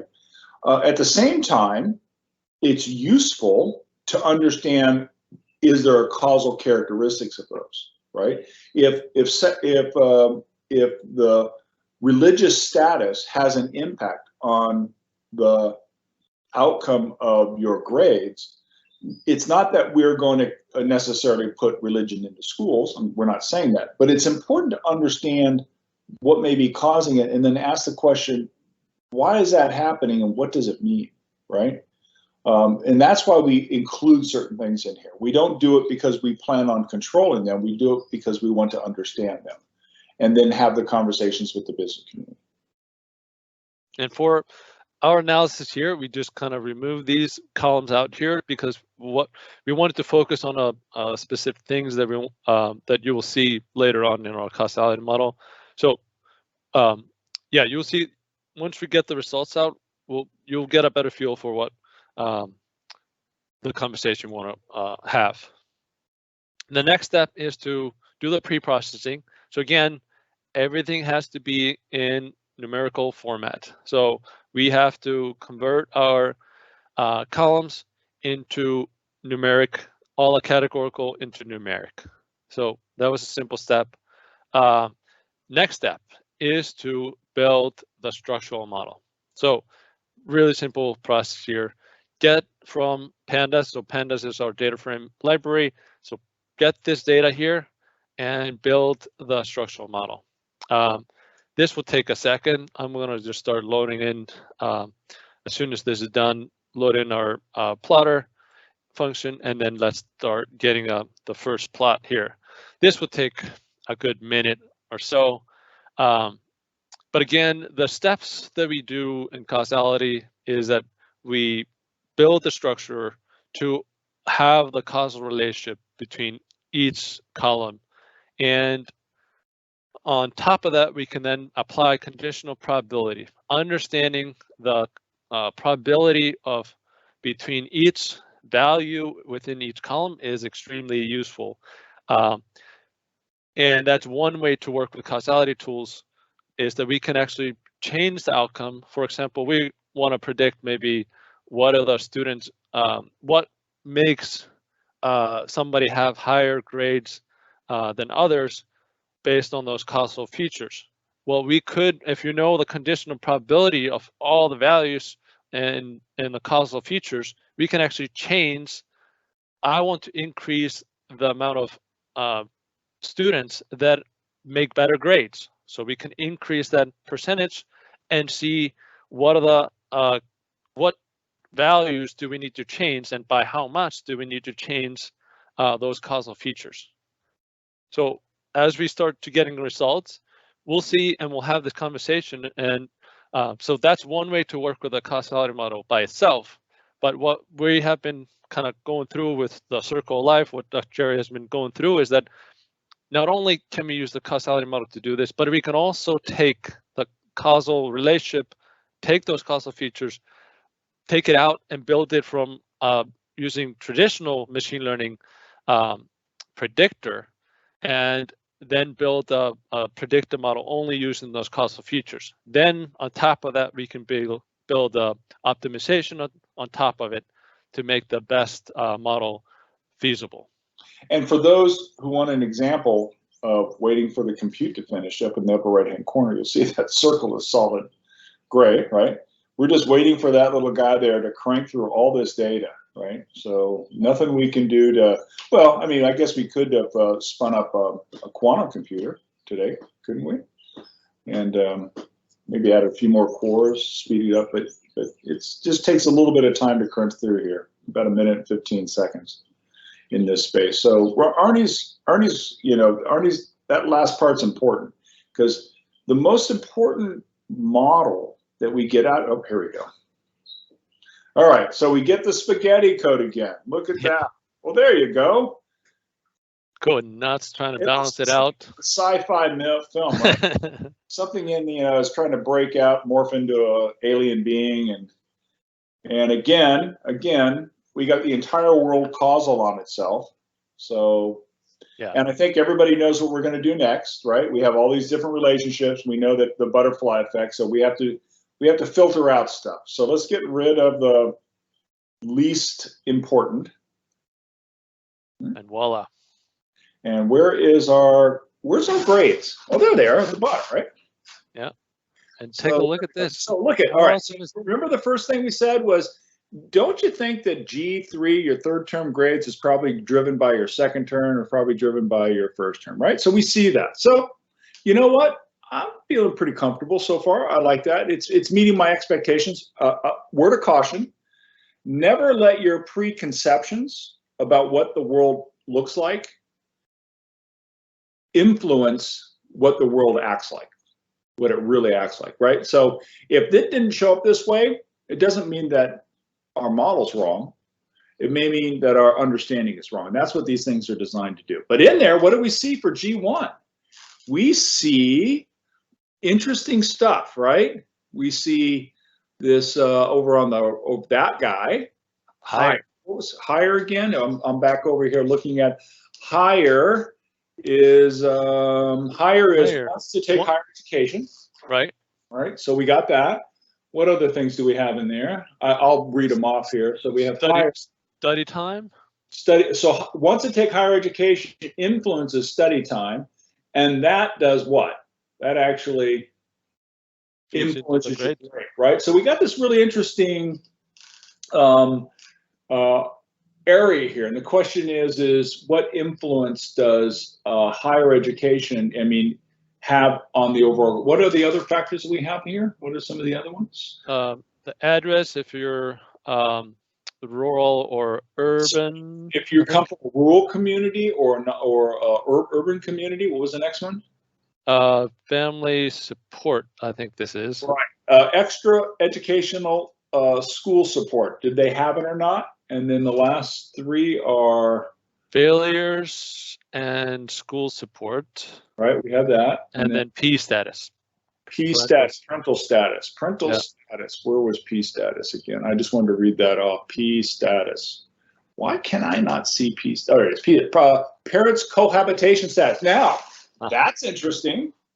So some of these make sense, right? Do you get extra support or not? Are you urban or rural or not? That kind of makes sense.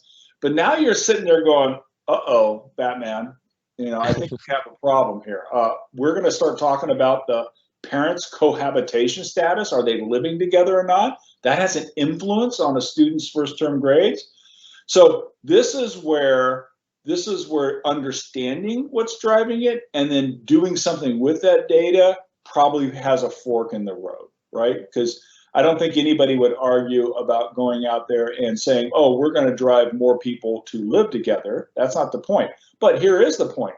If we know that we're coming from a community where there's fragmented families, the issue isn't getting them back together. The issue is what could we do to help overcome that as a negative consequence? Are there programs that we can put in place? And of course, the question is, why is parental status, why is P status, why is the cohabitation status driving that?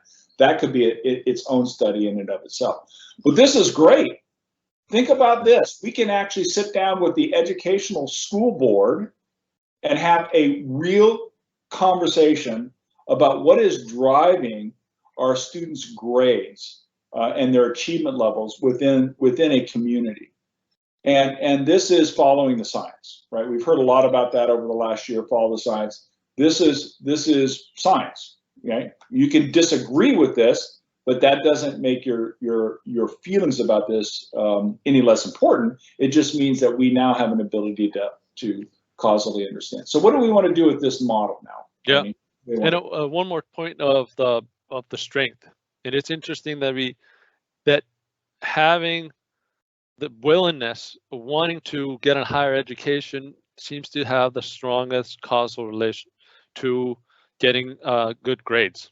So I feel it's interesting to compare like all these, but then you see that the higher willingness to go for higher education. So you're motivated, and that seems to be, you're motivated to get more educated. That seems to be a huge driver. So getting students interested in the subject, that is a huge factor into having kids successful or students successful. Then we go back to the sociologists and psychologists, right? So from a psychology standpoint, what kind of programs are going to be put in place that gets kids motivated? From a community standpoint, what programs can we put in place to do that? So if I was sitting on the board, I'd be asking people to bring to us programs targeted towards the child and programs targeted towards the community to increase and measure, or to measure and increase their propensity to be excited about this, right? Because we know that has the strongest impact on their first term grades. Yep. By the way, just think about that. How cool is that? That's a real conversation. And if you're in business, it's about your customers. If you're in healthcare, it's about your patients. If you're I come from an intelligence community. If you come from the intelligence, it's about hunting down bad guys and making sure they don't come home for breakfast, right? You're having real material conversations that aren't based on guess. Oh, you know something? I think if we discount the product, we'll get more sales. Really? Is that in our causal tree? Was pricing sensitivity a causal driver that influenced the purchasing decision? Don't know. Let's go do a causal study. Oh, you know something? I think if we send people out to visit each of the support homes around children that are being victimized, right? So these are children that are under the care of the state. If we do drive-bys every day and look at the house, that will have a big impact. Really? Do we have a causal tree on that? In this particular case, somebody says, you know what we got to do? We have to reduce the travel time. We got to bring students closer to the school. Really? Where's that on the tree? Right there. Yeah. Not really a factor in this. Doesn't mean that it isn't influencing something, but it's not a direct factor in your first term grades, right? But it's interesting because higher willingness to get a higher education influence travel time. So you would think, okay, he's willing to maybe go to better like performing school or something, so he has to travel more. This is where we spend, this is the 20% of our time that gets 90% of the value. And this is where you start writing and communicating and then going into the field and talking to people. This is the most valuable part of a data scientist's job, is producing this causal diagram so that the people can then say, okay, you know something, the next thing we're going to do is build a model, and then tell me how those factors change so that I can do what? I can begin to improve my education. So let's go off and do that now. Yep. Let's go build a model. So again, we produce a lot of extra stuff. So we go ahead and we remove those that are not related. So we remove those extra that are not like causally connected, and then we're only going to take a look at the ones that are relevant. So again, I'm not going to walk through this step. This is the step where we could take a causal model and then build a conditional probability on top of it. To do that, we have to take those causal features and we have to create we have to discretize it. So let's go ahead and do that again. And then we take a look at some of the results. So I quickly, for those who are not familiar with the term, this is basically the analog to digital function, right? We're quantitizing those values into bins so that we can have an easier accounting of them in the model. Yeah. The conditional probabilities can quickly tell you, once this is fully like programmed and it's easy to work with, or use other tools like Bayesian Lab or Compellin, it's a lot easier to kind of visualize the benefit. But I just wanted to, we have it if you wanted to go through and you want to understand the probability between each value to each other, and how you can increase the population that get good grades, how that what features we need to change. That's what we can do with a conditional probability, the Bayesian network. So we're not going to dwell on that, but that's why we put it in there. So you guys can go, and if you want to learn more, we can do that. But what we're going to do next is to take the model, or take those features that we generated, the causal features. We're going to take the data set and those are the features we have. We got the address, P status, study time, failures, school support, family support, and higher.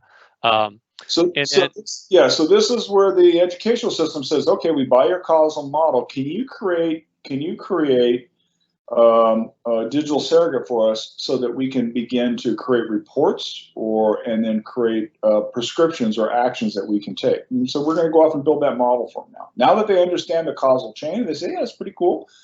let's build something and at least generate reports for us, right? And on that one diagram we were showing you. So we're going to at least generate reports. Yeah. So right now, I wanted to show you an example of how you can go. You can do everything in Notebook. You don't have to use your ML Studio and upload the data set and do stuff. I just want to show in this quick example here, Notebooks, you can do it all. And one of the steps here is I'm taking the data, and I took only those causal features along with the G1, and I'm going to save it as a data.csv. So if we take a look at now in our data set here, refresh it, we have now the data. So it's been saved in our environment. These are only the causal features. Now, it is just living in our kind of notebook environment. It is not been put into the data set, so it's not visible to everything else. So what we need to do is, that's what I'm doing now. I'm kind of quickly showing you an example, how you can go from notebooks and get your stuff registered into the data set so it's available to all the other tools. So here, final one, resource group, group name. There you go. Run this. Uploading. And now we should have a data set called data.csv in our data set here.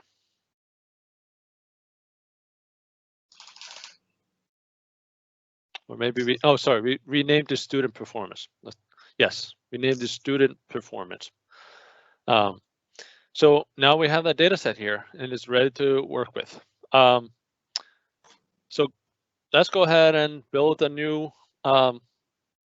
designer.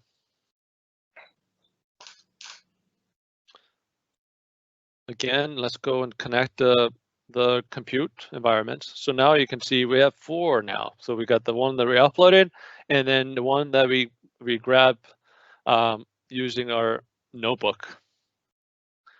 So I have a feeling we're going to have the same issue as before. So let me go ahead and restart our studio again.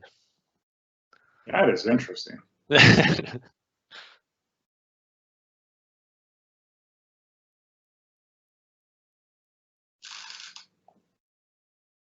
There it is. Okay. Can we actually see the data in there? Oh yeah, there we have it. We got 8 total columns. 7 of them are causal, and 1 is the target. So the next step is to we want to make a regression classification, or do we want to make classification? If we want to make a regression classifier, we try to predict the actual grade. If we want to make a classification, we have to then turn the grades into bins. For example, fail or pass grade, for example, or you can put it into different categories. But so for better visualization, let's go ahead and turn it into a classification, because then we can see the confusion matrix. We can, and it's easier and nicer to visualize the outputs.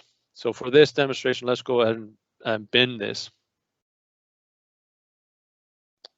Where's our group data into bins? So we're going to take custom edges. So columns to bin. We're going to take the G1 and we're going to create a comma separate bin edges. So we want to take from 0 to 10 to 20, for example. So the grades go from, I believe they go from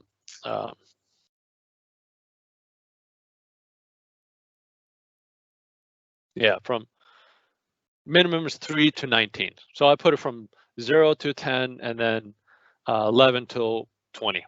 So that's our pass fail grade. All right. So now that we split it, we need to split the data or at a row level. So let's go ahead and do that. So we want to put 70% into training and then 30% into testing. Let's bring in our training module. Let's bring in our machine learning. So we're going to do a 2-class classification.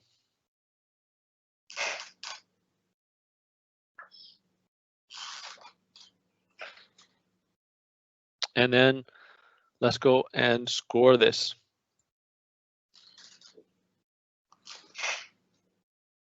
So let's bring in 2 scores and let's evaluate it. All right. Just like before, we want to bring in 1 for training and 1 for testing, and then we want to evaluate the results. Is complaining here because we haven't selected the target. It's been G1. So this should be all we need. So now we've gone from taking the causal features and we have a target and we're creating a classifier, which is only gonna, so a surrogate model predictor. So we take the causal features, we bend the outputs from the columns of the grades into pass and fail, and then we're going to create a predictor and see of those features what which one are going to fail and which one are going to pass. So that's our goal. Let's go ahead and submit it. Create a new one, and then we student causal submit it. And there we have it. Well, this is cooking. I'll kick it back to you, Dr. Jerry. Do we want to quickly review the results of our previous one? Yeah, let's see if that one finished. Just to go over so we can look at the, a couple of the measures of success on that. Looks like it's still training. Really? Previous, yeah. You know how they are. Big mod's a big mod. Okay. So it's on second scoring, which shouldn't take, I'm thinking 5 more minutes. So yeah, if we could touch maybe on a little bit on something else and then come back in 5 minutes. Well, we will do that. Let me just bring us back to this diagram. Here we go. And then I need to share my screen. And I need to share some content. It's like watching paint dry right now. There we go. We're going to do this. We're going to send live. All righty. Let's get me. All right.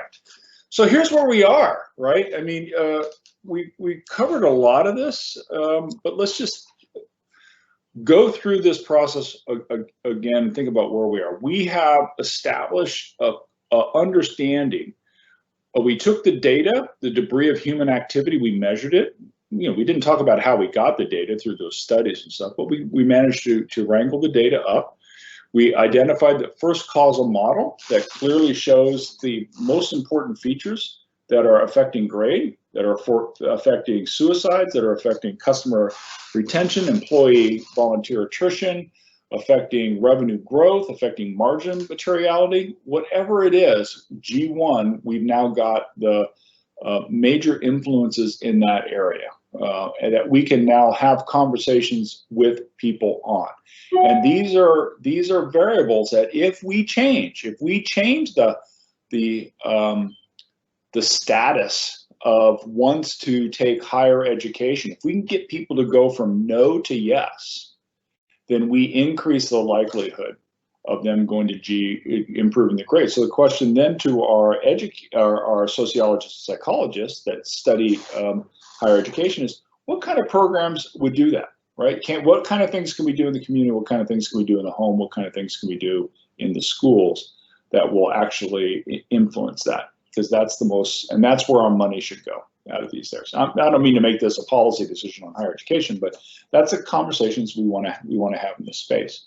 And you built that model, right? And so let's move in now to what do we do now that we have a digital surrogate? Data, causality, predictor. Predictor based on causal inputs is a digital surrogate. So what we want to do now in this space, is once I get back over here to my controls, is we want to talk about optimizing this stuff, right? And we'll come back to, and this is going to finish us up to today, then we'll come back and look at some of the models, right?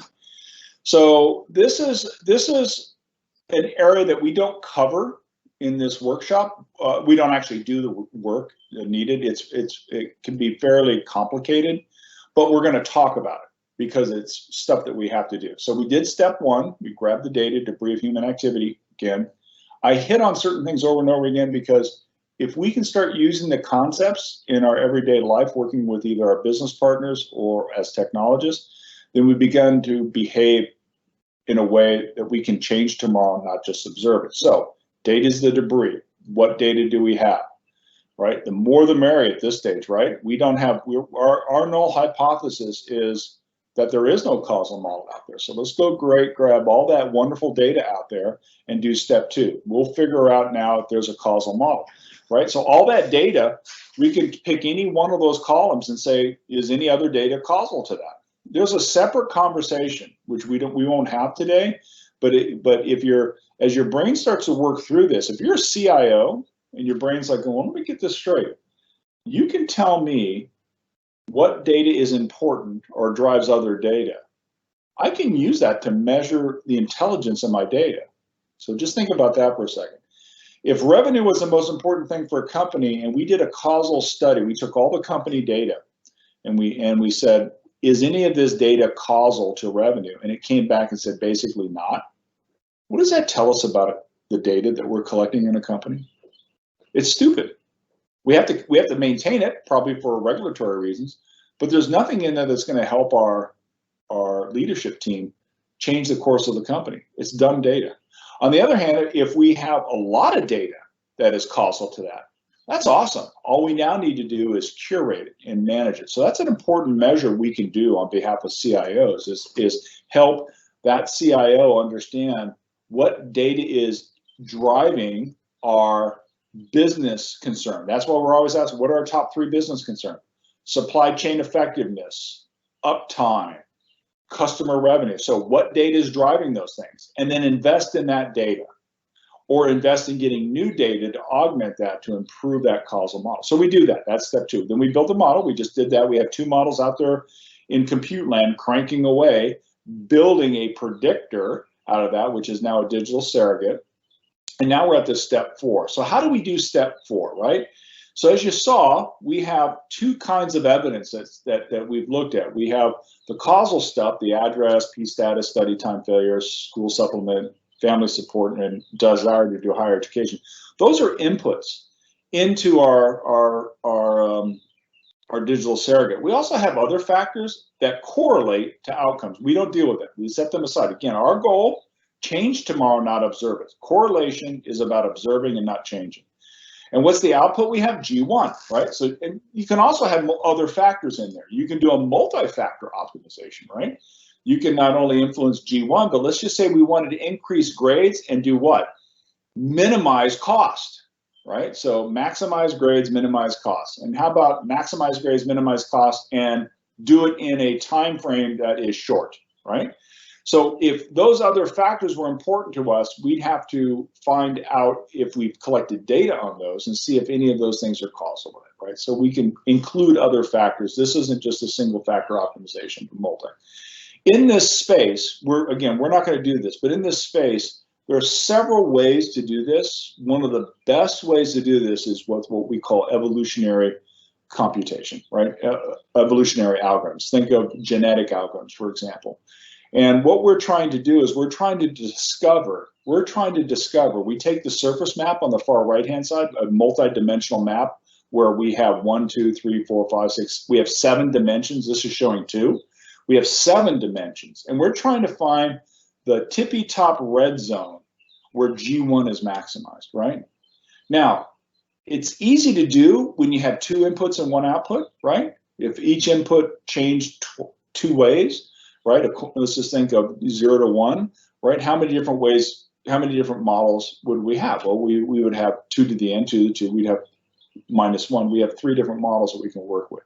If we had 3 inputs, we'd have 7 models to work with. But as you get larger and larger number of inputs that have a wider span of variability in them, a larger number of inputs, you quickly get into the space where you can't do it by hand anymore, and it becomes computationally intensive. So using evolutionary algorithms to discover these maximums is the most efficient way to do it. Matter of fact, there's a special concept that's now being applied to evolutionary algorithms, and they're being treated as a functional quantum computer. I know that's big words for today. All right, we're not using quantum computing. We're not evaluating every possible state, Schrödinger's effect, but using evolutionary computing, you get a functional equivalent. And what we mean by that is using evolutionary computing will explore every state in this list and allow you to identify the maximal state possible, the conditions in which the goal states G1 are maximized or minimized or whatever your utility is out of that. That's powerful. We will have during our, one of the things we're going to get to at the end here is some upcoming events. During one of our events, we're going to show you how we're going to maximize. We're going to show you the outcome of some of this work that we've done in the deep. So this is distributed evolutionary algorithms Python. If you're an R person, you can use the genetic package in there. If you want to code it up yourself, you can do it. There's a lot of different ways. There's other techniques to use. A simple approach is the Monte Carlo techniques, which is statistical methods. You also have particle swarm optimization and modeling under uncertainty. The idea here, though, is a simple one. Under what conditions did the causal inputs have to be, under what state do they have to be in order to create the maximal value, right? And then what do we do now that we have that G4? Now that we know whether you're urban or rural, whether your parental status, your cohabitation, whether your study times, now that we know the maximal state of that, we ask the question, what programs do we need to put in place to achieve that? Can we do that? We're not going to touch, as an example, parental status, but we may want to observe it. We may want to give special attention to children coming from families that are broken up. We're not going to convert them into we're not going to convert their family units back to a family unit described here, but we may want to observe those children that are coming from a status where it's less advantageous, right? Do we have any computing results from any of our 2 models? It is still working on it. We may actually run out of time on these things. Well, do you want to talk to? There's been some questions. Well, maybe go through some of the Q&A. Yeah, let's do that. And what I'll do here is we'll talk about some Q&A. So the models are going to come back, and we're going to have scores around them, and we'll work in those areas, right? It's a big computational space, right? We've walked you through this circle of life. We've walked through the various components. This isn't just data scientists or machine learning specialists or AI feats. This is also dealing with psychologists and sociologists. This is dealing with the business and IT coming. Causality is where business and IT come together to solve problems. We change the world, not observe it, right? What are some of the questions out there? So, yeah, one is asking, how can we get this content? Send a check payable to Dr. Jerry Smith. No, I'm just joking. We're going to post it, so we're going to post the video out there for everybody on this, and then we'll provide links to the material that you run through. And here is a request that I would have. If as you go through and do this stuff, if you pull out pieces and you make advancements, share it back with us, right? Matter of fact, Arnie, you know what we should do? We didn't do this before. We should set up a GitHub account and just post it all on GitHub. Yeah. Yeah. And then we'll have ask comments and stuff on there. Yeah. Yeah, let's just do that. We haven't done that before. We typically share it out, but the reason I'm pointing that out is, what does a PhD give you? It just gives you the ability to understand what other people have done and build on top of it, right? You always give credit where credit's due, right?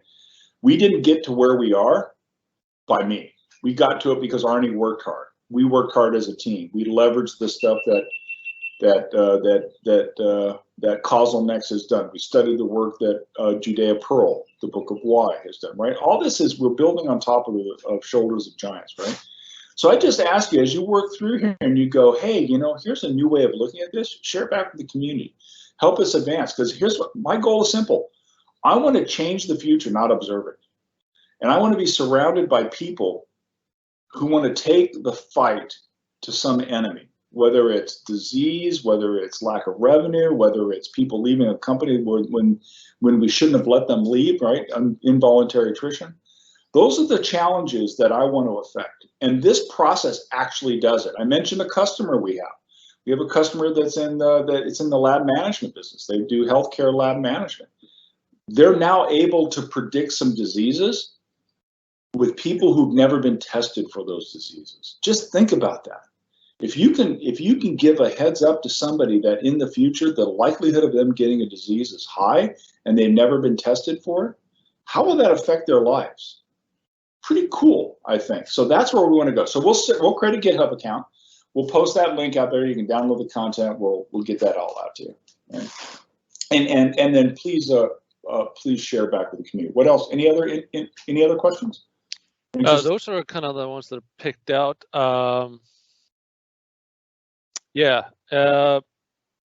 We will post the presentation. The recording of this will be shared as well. It's been now posted, the link, and for the resources. I think that's it from the questions. So I'll ask some questions that we always get, right? Is how long does this take? Well, the compute time is obvious in there. But think about what we just did. Did it take us 3 months to get to a spot where we can make causal predictions? No. We're basically doing it in a morning. Right now, keep in mind, we should have spun up a quantum computer to actually crank through this and make it faster. And every time we go through this, we say that we never do it. We never add a higher level processing. We should. Let's make that a goal. GitHub, and then request more compute power from the lab environment. Yeah. When we do this in real life, rather than on a webinar like this, we're going to be throwing 8 cores, 16 cores, 32, lots of memory, blah blah blah. So this will go faster. So the outcome is this: we went from 0 to hero, data, debris of life, debris of a human activity, to helping people understand the causal model and making some prescriptions in a matter of a morning. And that's with something like education. Imagine what you could do in other areas, right? So it doesn't take a lot of time, right? It takes a process, and it takes being able to say step 1, 2, 3, 4, 5, and 6, and where we are on this, and setting expectations. Just because I get your data and I do data engineering and I bring it in and run some analytics doesn't mean that we're going to change tomorrow. We're observing it. Just because I do causality doesn't mean we're changing tomorrow, because guess what? We haven't set the programs in place. But once you get through this process, you can legitimately have those conversations. So that's an important piece in there. I'm going to run over here to some next steps. So we did a couple months ago, we did this Accelerate on Demand. If you're interested in any if you like this kind of conversation, there's a lot more of it that's out there. It's fun stuff. I participated in a couple. I've watched all of them, but I participated in a couple. For example, what's your data IQ? Remember we were talking about that? How smart is your data? We talk about that there, right, on that space. We have some upcoming events. If you liked AI in a day, well, you can do it again. We always improve it. Next time we're going to have the genetics in there, the deep stuff running and up. And as we talked about before, we'll put it on more than one CPU. We keep saying that, we keep missing it. And then we're also doing analytics in a day. You know, one of our colleagues, Jose, he runs analytics in a day. He gets you from data to analytics in a very short period of time. It's a wonderful thing to look at because analytics is super important in today's operations. Not everything is AI. And then finally, I think one of the most important pieces is we've decided to roll up our sleeves and do some work. We're doing AI in cancer mid-June. We've actually identified the 4 or 5 genes, GEME genes, that are causal to breast cancer relapse, right? So we've taken the NKI data, the Netherlands Cancer Institute data set that's available, and which studied the relapse rates of women who've been treated for breast cancer, and also provided genomic data. And we've identified out of the 70 genes that people are observing in the industry, we've identified the 4, maybe 5 that are causal to relapse. Now, relapse occurs about every 10 years. So what is our prescription goal? Our goal is to maximize that, right? Can we make it 10 to 11 years? How about 11 to 12 years? How about 12 to 20 years? Under what conditions do those genes have to change? Under what conditions do the effects of those genes have to produce in order to increase the likelihood that a woman won't relapse for 11, 12, 13 years, right? So you got 3 ways to do that: genetic engineering, pharmaceuticals, and nutraceuticals. And so we are working to have that conversation with the respective folks on what the implications are. So that's putting basically our money where our mouth is and walking through that part. We'll do that in June, and registration will be up in that, stuff like that. Okay, Arnie, I think that's going to be it for the day. If you don't mind. There was one thing I wanted to say. Why don't we ask them to maybe, what would you like to know when it comes to AI and ML? Yeah. And maybe we could set up a different AI in a day or something that, I don't know. Or absolutely. We put a poll up there that we can kind of get everyone involved in. That's a promise that we made last time too, that we should follow up here. If you like this stuff and if you're going to apply it in your own organization, give Arnie and I a call, right? jerry.smith@agilethought.com, right? Just give me a call. Write me an email and say, I'd like to talk to you about this. Am I applying it right? I promise you I will not turn our salespeople loose on you, right? We will have the conversation. I'm very interested. We got folks from some of the largest building suppliers out there, think Home Depots, Lowe's, that sort of stuff, right? Calling us up saying, is this how yeah, it is, right? Are you good? Yeah, they're off and running, right? They're doing their thing, right? At the same time, if you're interested in a little bit more formal conversation where you're saying, I get what you're doing, I'd love to think that it's applicable to my organization, right? Give us a call, right? I'd love to help. My goal is to change tomorrow, not observe it. So if you just turn to Dr. Jerry and say, can you help me change our future? I'm all in, right? Send me in the game, coach, right? That's my meaning in life. My purpose in life is to change somebody's future, right? In a simple way or a more complicated way. So yes, send us a feedback. What do you want? What are you looking for? Are there any kind of webinars that you'd like to see, right? I don't know. I mean, the stuff that we talked about today is the stuff that we talk about every day because it works and it just cranks through. Now, there's things like MATLAB, which we love, right? There's deep neural networks, which we absolutely love. And there's a whole conversation out there. For example, let me give you an example. The application of CNNs and RNNs, the spatial neural networks and the recurrent neural networks, give you a really unique, what we call a spatial recurrent neural network, right?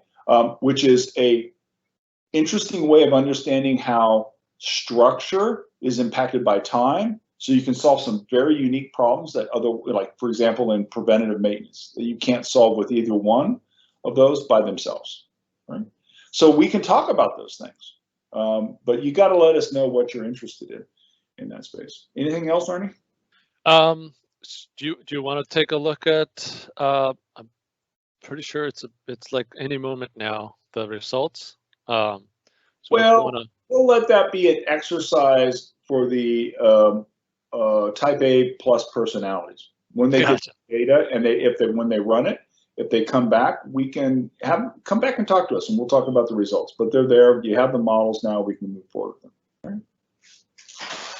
Okay. If there is nothing else, it has been a lot of fun.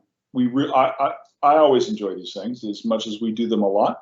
I know here at AgileThought, we're here to help you. So just reach out to us. And so until next time, if we don't ever see you again, check us on LinkedIn. You'll see us talk about some of this stuff. Check us out on our webpage. And if you have any questions, send it to Arnie and I's way, and we will do whatever we can. We'll see everybody later on. See you. Bye-bye.